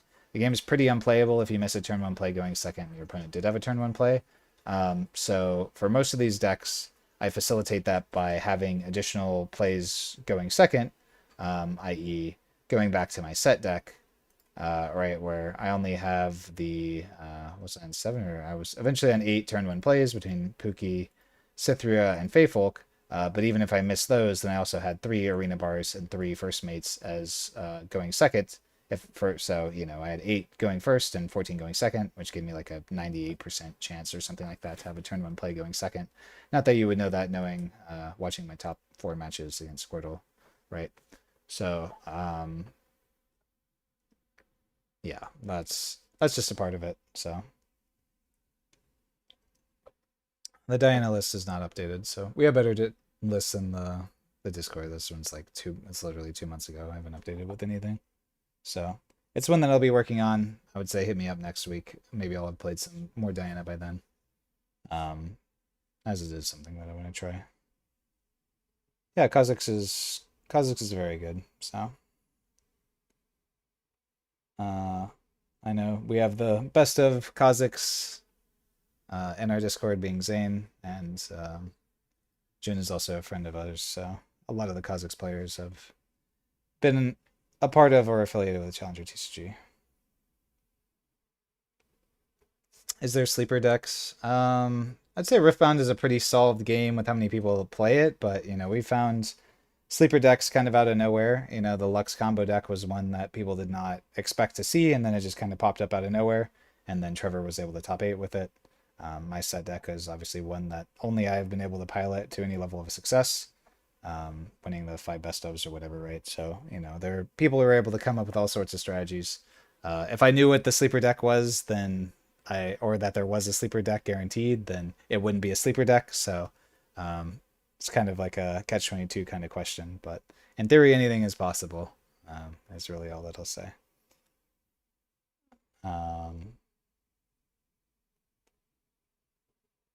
Yeah, I think Kha'Zix is. Yeah, I think I already answered that, but I think Kha'Zix is pretty strong. Yeah, I think that's the way that I describe a lot of it, and I think this won't have the newest. Yeah, this hasn't been updated for set 4, but this will still have like a lot of it. But the thing that I like to explain to people that really drives these legends up here in the S tier, why these are in the S tier, why these are in the A tier, and why these are B and C, is typically that these decks have a game plan for when they are ahead, and they have a game plan for when they are behind. These are decks, obviously, that are built to not only be able to score and be aggressive and be ahead on points, and then as soon as they're ahead on points, then they can play safe, they can retreat out, they can make your life miserable because you're going to have to hold against these decks, and they're going to break you every single time. Azir's the equipment deck. Draven has Spinning Axe. Aurelia is Aurelia. Like, there's no deck better than breaking. Master Yi has like Punchverse and Bringars and stuff like that. Diana is Diana. Again, Way, Ride the Wind, etc., etc. Good luck holding against these decks, right? But they also have the ability to hold themselves. Aurelia can get to crazy mites. Yi's ability literally just gives you +2 might on everything that's defending. Azir has access to all the hidden cards. Draven has access to, again, Spinning Axe and Switcheroos and Rebukes and Falling Stars and all these things that can facilitate a hold game plan.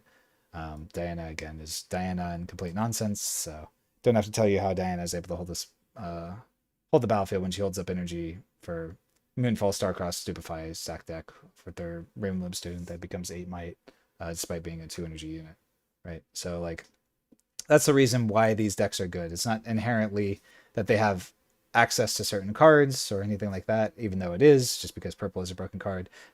Or purple is a broken color. That's what facilitates them being able to have a strong offense and a strong defense.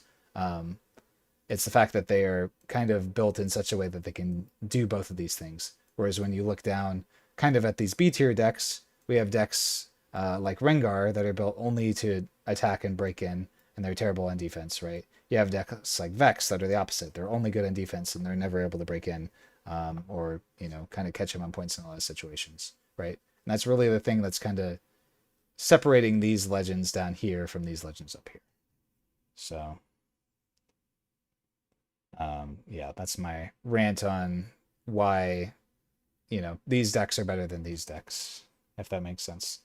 You can still win games with these decks if you end up getting ahead on points and you stay ahead, then great, you'll win games with the EXP. decks like XPE or even Ivern was 6-0 at Hartford. XPE was 6-0 at Hartford. Like it's possible for the win to win if they just get the dice. They start doing their thing early enough. Well, I teach you how to play Dwaven. No. You gotta typo your deck list like this first. That's step one. Past that, you put some axes on dudes. You kill everything. You draw some cards. Easy enough. You're a good player. You got this. You were able to win against me that one time on Draven.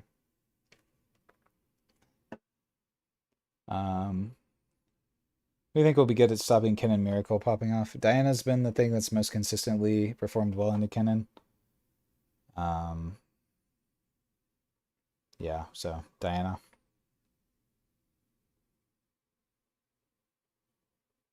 I would recommend Diana if you guys are struggling into Kennen.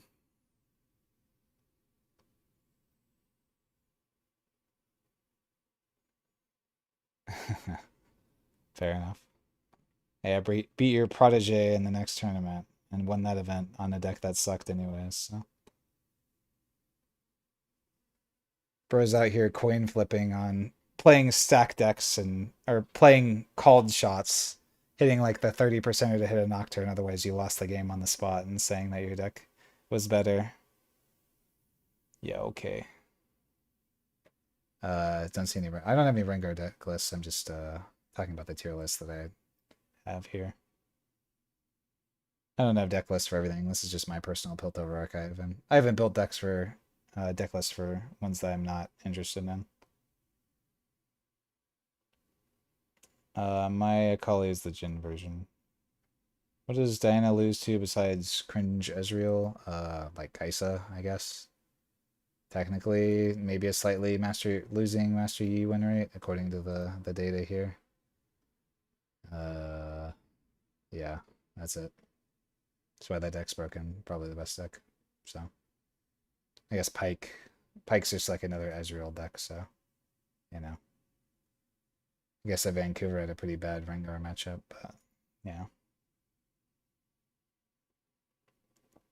I think 3 Zed purple into Alawi is a bit overkill, but can I make a comment on Jace Gear Slop? I just don't think it's very good. There's too much incidental gear hate, and you just like don't have access to. I mean, I've had a lot of people ask about Jace just because I think people are coping and wanting, um, which is warranted.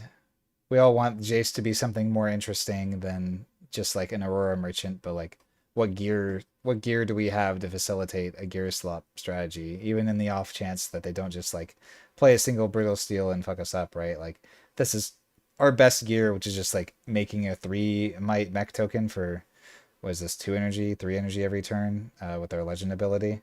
Like, is that really what we want to be doing after we spend 4 energy and a power? Then every turn we get access to paying 1 or paying 2 for a mech unit, right?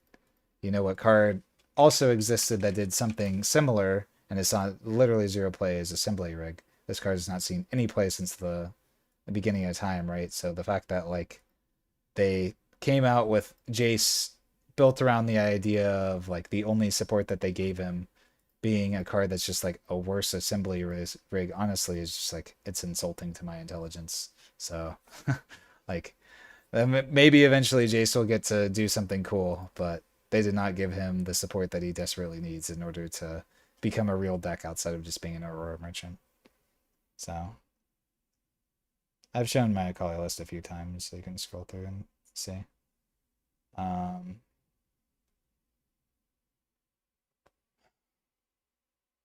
let's see. What's the best way to approach the Master Yi matchup playing as Aurelia? Really, no. I haven't played that matchup a ton. Try and get ahead on points, I suppose. Hold them out where you can. Don't get got by Rengar. Oh yeah, Rek'Sai is tough for Diana. That's true.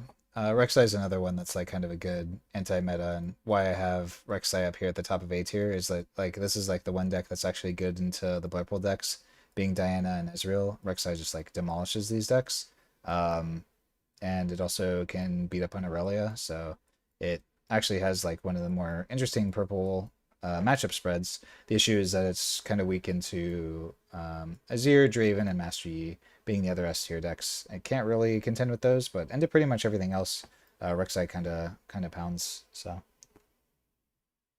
it's pretty good. I don't like Hook Cannon, so I would say LeBlanc. Vex is too power hungry to ever be able to get to Baron. There's no way to hold consistently without hiding cards, and Baron costs too much energy, so they're just inherently not synergistic. That's why you see Vex typically relying on Boots of Swiftness in order to score the additional point. There's just no way to hold without spending a bunch of power, right? So I see someone. Do you have to be a paid member to get in the Discord? Yep, it's we do $20 a month for our Discord, which no can be a little expensive for people, but we truly feel like we provide enough information to make it worth it. I know it's like kind of difficult for people to coming from other games, but in card games, there's you're already investing money into cards, so why not invest into learning the game a little bit better is our opinion on it as well. And we obviously make it as worth it as we can. So giving you as much content as we can for all of our supporters, and that helps us do what we do here. So we appreciate everyone who supports us on Edify. How's Rengar into the meta? I think Rengar is fine. I'm not like a big fan of this deck again, just because it's like a very aggressive deck that's built around the idea of holding not being an option, so to speak, and just trying to be super aggressive. And I just hate decks like that. Granted, it does have access to the Rengar Chosen Champion out of his zone, so I think that's what gives it a little bit of a boost over like the rest of these bad aggressive decks. But yeah, I don't really know. I think the Draven matchup sounds. Is it bad on paper? Maybe the Draven matchup isn't that bad. I'm not really sure. Yeah, honestly, this is one I would have to. I have very little experience with Rengar, so honestly, it's a deck that's impressed me a lot more than I thought it would. When it originally came out, I just assumed this deck would be bad, even though Sig Spell is broken. But yeah, I think this.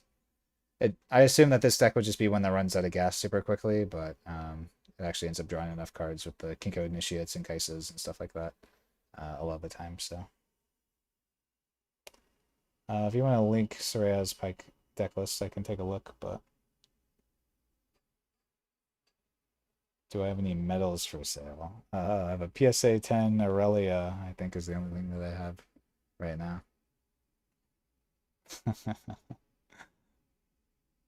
You're welcome to it, Lance. All right. Running up a little bit on time. Let's see if... Wait, let me...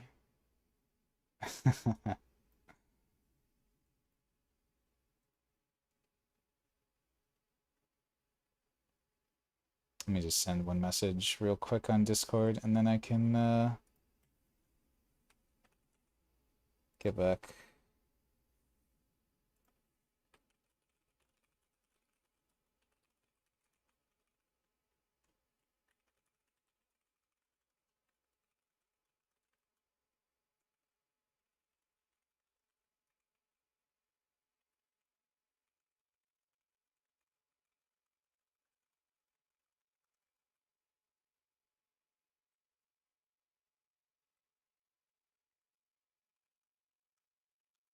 Okay.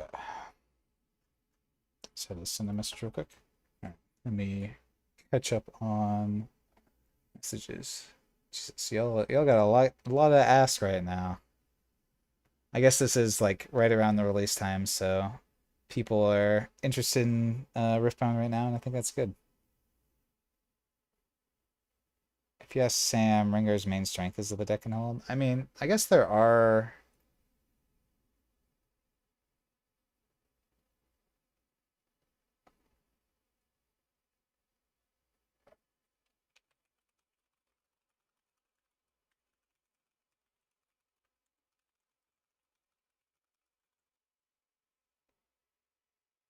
Um,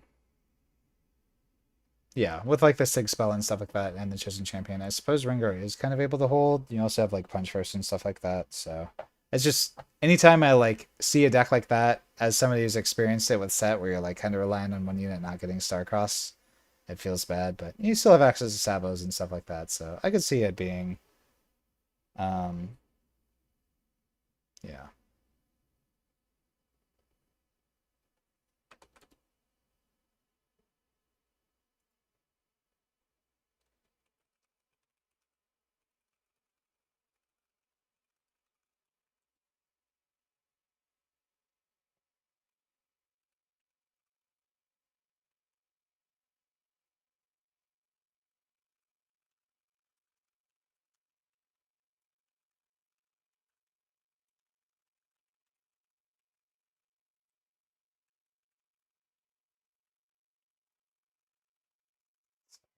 Uh, Catch up on a ton of messages.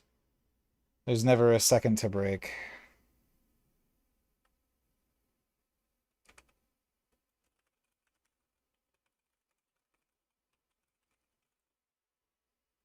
Okay. Where to put Nasus in the tier list? We have a tier list that's on the YouTube, so you can check out if you're looking for any specifics. This was mostly just here as like a reference point to talk about some specific decks and grab them, just because I don't have deck lists for everything, right? So, um, we put Mel in A tier. I think she's fine. I don't know what the best version of her is yet, but she has some good tools, and she's in the best color combination in the game, so she just inherently can't be bad, right?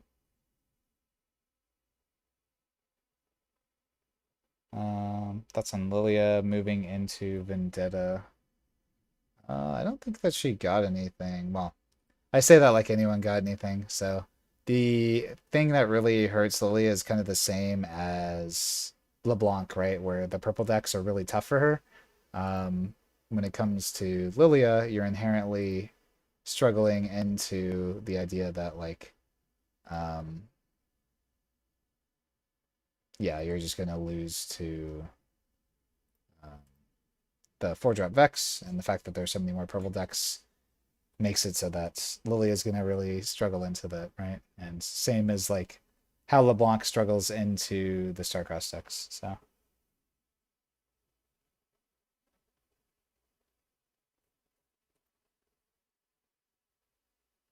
um, yeah.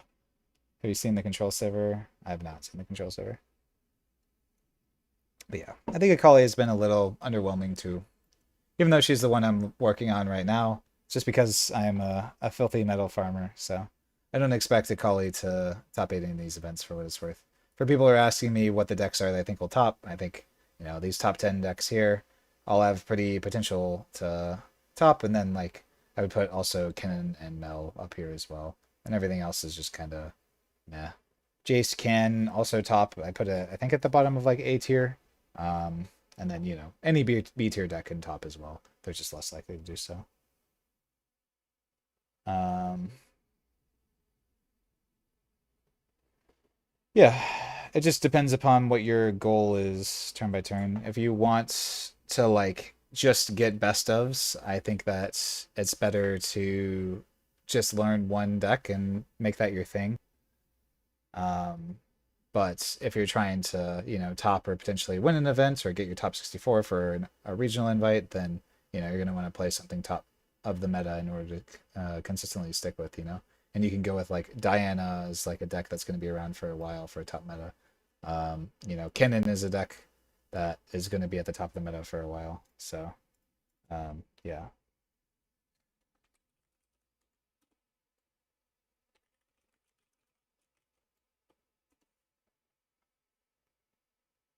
Um, so yeah, as Mo said, things on the tier list. I already kind of gave a rant about it earlier, but I think the stuff that's lower on the tier list is just inconsistent and not able to play from behind, whereas the stuff on top of the tier list is able to play even more behind. So, um, sideboarding philosophy. It depends on the deck. The first thing that you want to do into any matchup, uh, let's see, I got another like 20 minutes or so. We can, yeah, for a bit, answer a few more. Um, But my general philosophy is that anytime that you're into a matchup, is that you want to look at your deck and see first if there's a card that you don't want in this specific situation. So using my set deck list as a base point, right? Like going second, I don't want access to Cythria because I'm no longer on Monastery of Hirana, and I'm on Valley of Idols instead. So I always swap those for Lucians.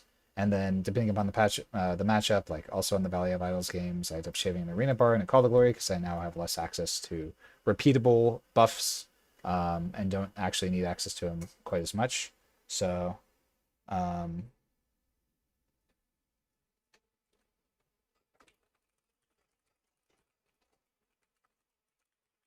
right. So my general philosophy is I find which cards I want to cut first. So let's say playing into Aurora, like the first thing I'm looking at is like Challenge is a very bad card into Aurora. Their guys are just bigger than mine, so Challenge is not going to come up very often. So I cut those. Then beyond that, I know my game plan is built around like just having units and scoring early. So I usually end up shaving on like Arena Bars and Call the Glory.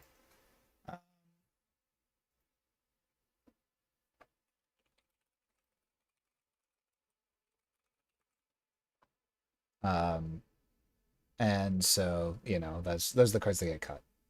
Repulse as well as like a card that they don't really have one for one removal that's going to be hitting my battlefield, so I cut those cards, and then from there I look into my sideboard and I'm like, okay, which cards do I actually want? I'm like, okay, illusions are still good. There's something I can score and then stay back and safe and sound. Obviously, Akshan to steal the Aurora. Ash is a card that can rip the Aurora. Vi is something that can stun an Elder Dragon that's trying to hold, and then it won't actually break my entire board. So all these cards come in, and then I take out the bad cards. Right. So I think that a lot of like one of the pigeonholes a lot of people will run into when it comes into sideboarding is that they'll like look at a list. God, do I actually have any other lists that have sideboards?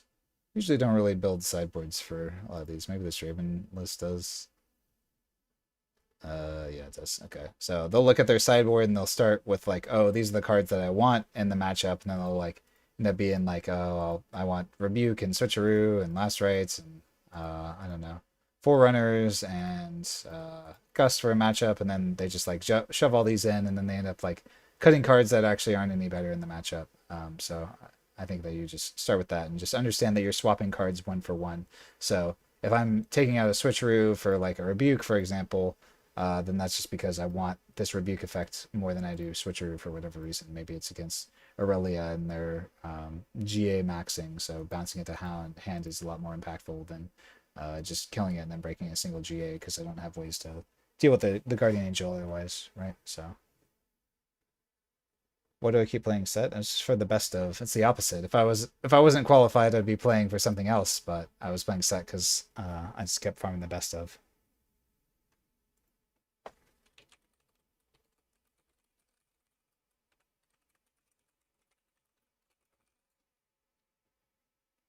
Auction or Brittle Steel is better. I guess it depends on the deck. The only one that would access to both is like Rengar. Out of Rengar, I would assume that Brittle Steel is better. The only reason I like Auction and Set specifically is because of um, the fact that I can buff the Auction and then always keep it protected with my Legend ability, right? Whereas otherwise, I think Auction is a little bit fragile. So if you're really using this to stop like Auroras and stuff, then it's kind of a problem. For a new player looking to play Lilia, good place to start learning. Well, welcome to Riftbound. I think streams are just always the best place to be. Obviously, looking for Lilia gameplay would be ideal, but I don't know how much of that you're going to find. I would say just find a list and start playing on Rift Atlas. You can just go to play.rift Atlas, and they will have games that you can queue. There's also TCG Arena and so on and so forth if you're just looking to jam games online and kind of learn the game. These aren't automated in any way, though, so you do have to know the rules of the game. But yeah, we have a few resources and general rules things in the game. I know that we have a video on point tempo. I think that's a very strong one to just kind of get you into Riftbound and to start learning. So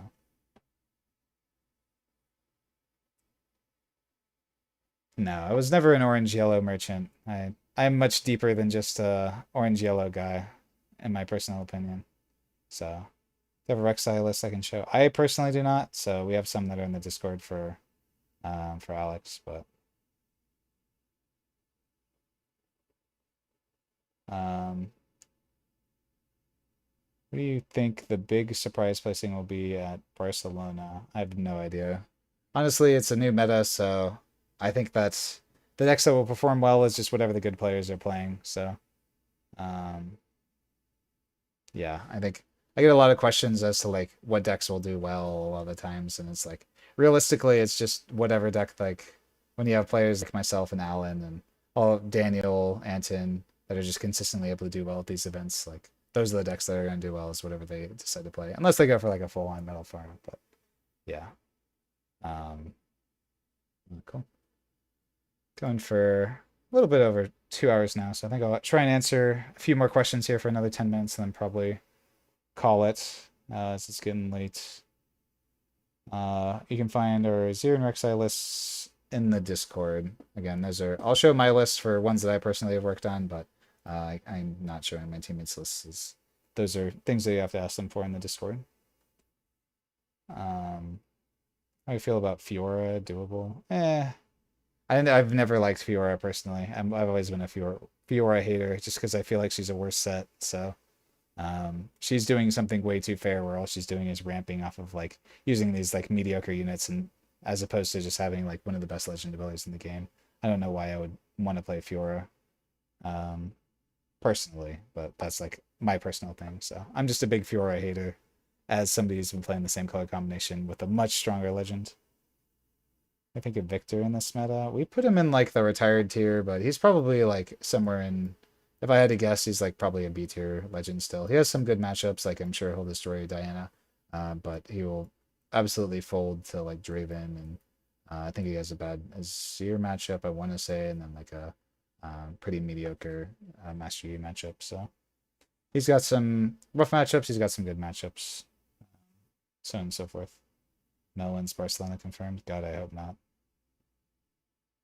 My version does not use baited hook. My issue with baited hook out of Kennen was that it just felt a little bit too slow. I know that there was a baited hook Kennen list that I'll try that was extremely close to my list, so I'm assuming it just did not play into the stuff that I was losing to. Um, but yeah, that list was just unable to hold for anything, and baited hook is inherently a very slow card, so that's why I didn't really like the list. Um, but yeah. Being a middle card chaser, do you think people simply haven't cracked Akali? No, I don't think Akali is going to be like a top 10 or top 15 deck. I think she's a fine deck, but she's probably like top 15, top 20, if I had to guess. In terms of the tiering, we put her like somewhere in the mid B tier. There are definitely decks that are better than her, and there are certainly decks that are worse, but yeah, her ability honestly is just very leaves a lot to be desired. Um, this ability just doesn't really do anything because it just prevents you from scoring, and then like obviously you get to use movement shenanigans, but honestly it's like having to commit so many resources in order to playing like one of these guys in order to just get value out of your legend ability, whereas other decks are able to always get value out of the legend ability because it's just inherently there every single turn. You're having to take your entire second turn in order to develop a unit that hopefully survives in order to just get some amount of value out of your legend ability. I think it's just kind of a flawed strategy from what we've seen.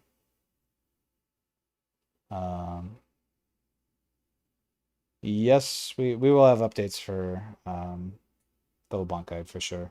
I don't think that there's really much that we're adding, to be honest. So I think the only thing that we really add into it are just like new matchups. But to be honest, set 4 has been a very low power level set, and not much has really changed across the board.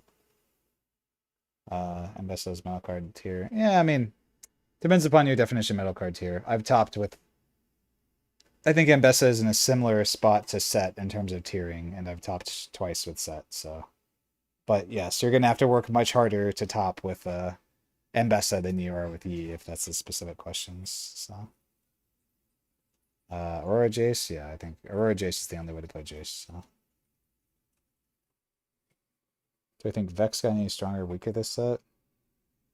I don't think it got stronger or weaker. Yeah, I don't think it's about the same. Our issue with Vex has always been the same, where it just feels so bad going second and so broken going first. So I don't want to play Dice Roll Simulator, which is why we don't play Vex.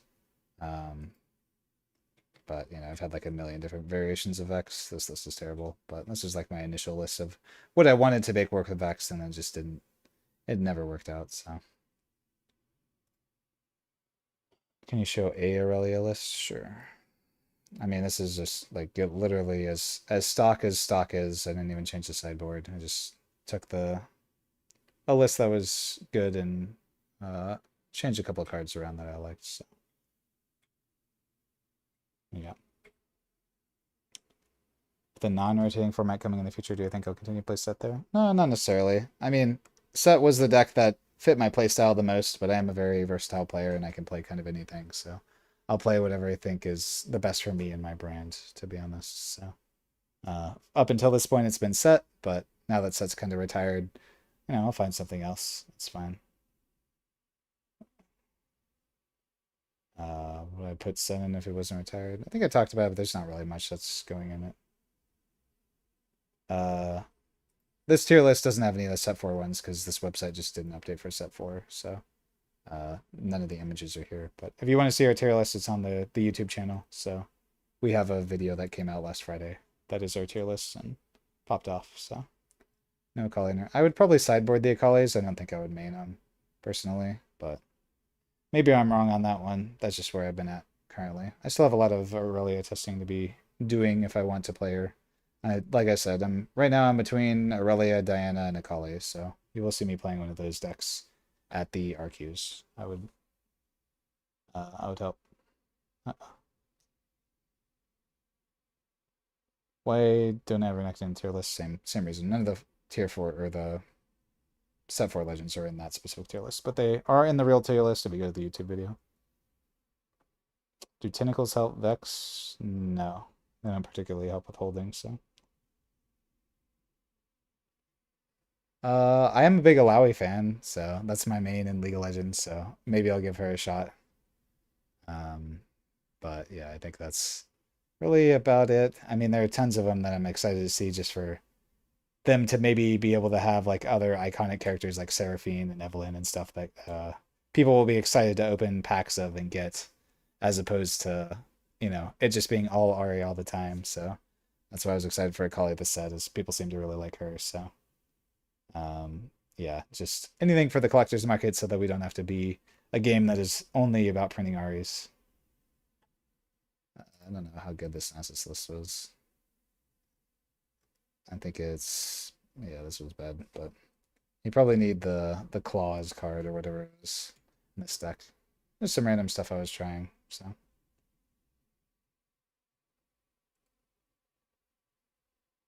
Plus some back off in the current meta. It's fine, I guess. There aren't too many decks that really want to play it, but it's good against some decks, bad against others, so I don't know if I would main deck it, but it's a fine card. Alright. Good to be about that time, so let's go through a couple more questions, and then I'll call it.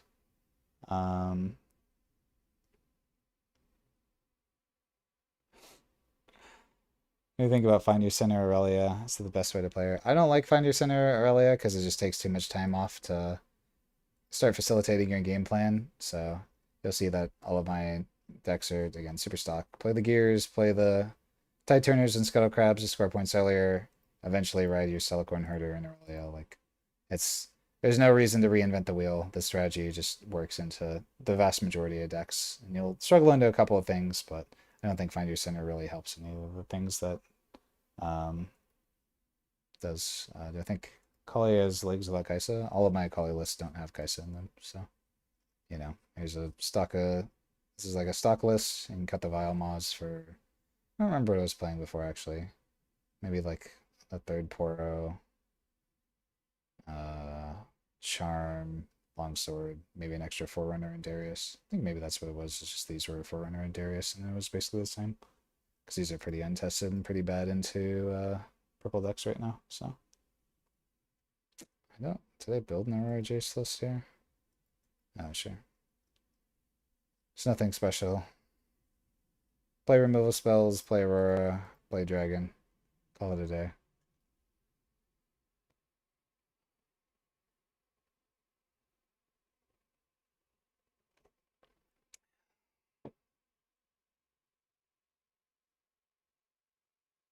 I haven't gotten time to test the big top end of Kali yet, so that's next on my to-do list, so we'll see.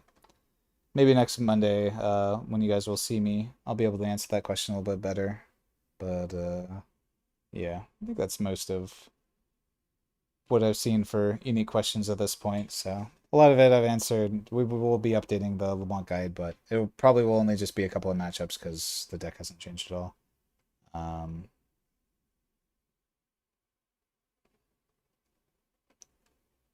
um, Cooking up a Shen list. Well, Houses is the guy who's going to be playing Shen, so if anyone's going to do Shen well, it'll probably be him. Or maybe you can. Who knows? That guy's been coping on Twitter, complaining the whole time about how bad Shin is. So if you think you can top 64 with it, then you'll certainly beat him in the best of race. Set would probably just be like he'd still be in the same spot he's always been, like mid B tier.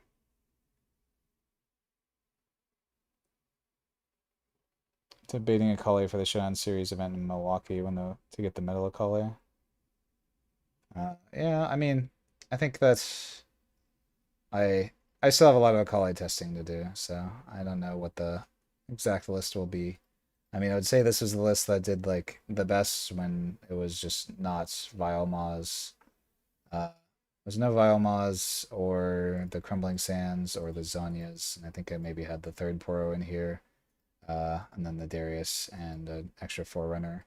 Then maybe an extra spell. I might have had like a second Perfect Execution or a third Longsword in here, but keeping it Giga stock, that was like my initial inclination with the deck. We could do like some cool stuff, we can like, I would like move in a Jin, I would like play a Darius, I would charm in their units, and then like you can use the Akali ability to retreat the Jin out, and then like, play stuff off of that, and then the Darius readies so that you can retreat it afterwards. So there's some cool stuff that this deck's able to do, but it definitely struggles with the consistency of needing access to either of its forecast units in order to play the game a lot of the time, and then it needs its top end to really stick around in order for it to work. So you kind of need the right cards at the right time, but every deck's like that. So um, yeah. So you have a list up? I don't know. You can always ping him on Twitter. That guy's on there 24/7. So the Nessus list is bad. So we have better ones in the Discord. Cool. I appreciate everyone coming out. We will probably be back on Wednesday, I believe, for our podcast. I'm not sure if we'll have our guests or if it'll just be me and Anton yapping. But either way, make sure to stop back by on Wednesday. Outside of that, I'm excited to get into set 4. Obviously, our first event is going to be Barcelona. So we have that coming up here in about, what's that, 2.5 weeks, 3 weeks, something like that. Much sooner than I'd like. So, yeah, we'll see what I end up settling on there. Hopefully, I'll have a better answer as to what I'll be playing as soon as the pricing is announced. I hopefully will be able to lock in this week and give you all an answer. So follow me on Twitter. I'm sure I will announce it there for those who are curious. But I will tell you all that I'm already at a point where I'm pretty locked on. If I want to win the event, I'll either play Aurelia or Diana, and if I want a metal card, I'll just go for the Akali. So, but cool. I appreciate everyone for coming out. I will see hopefully everybody on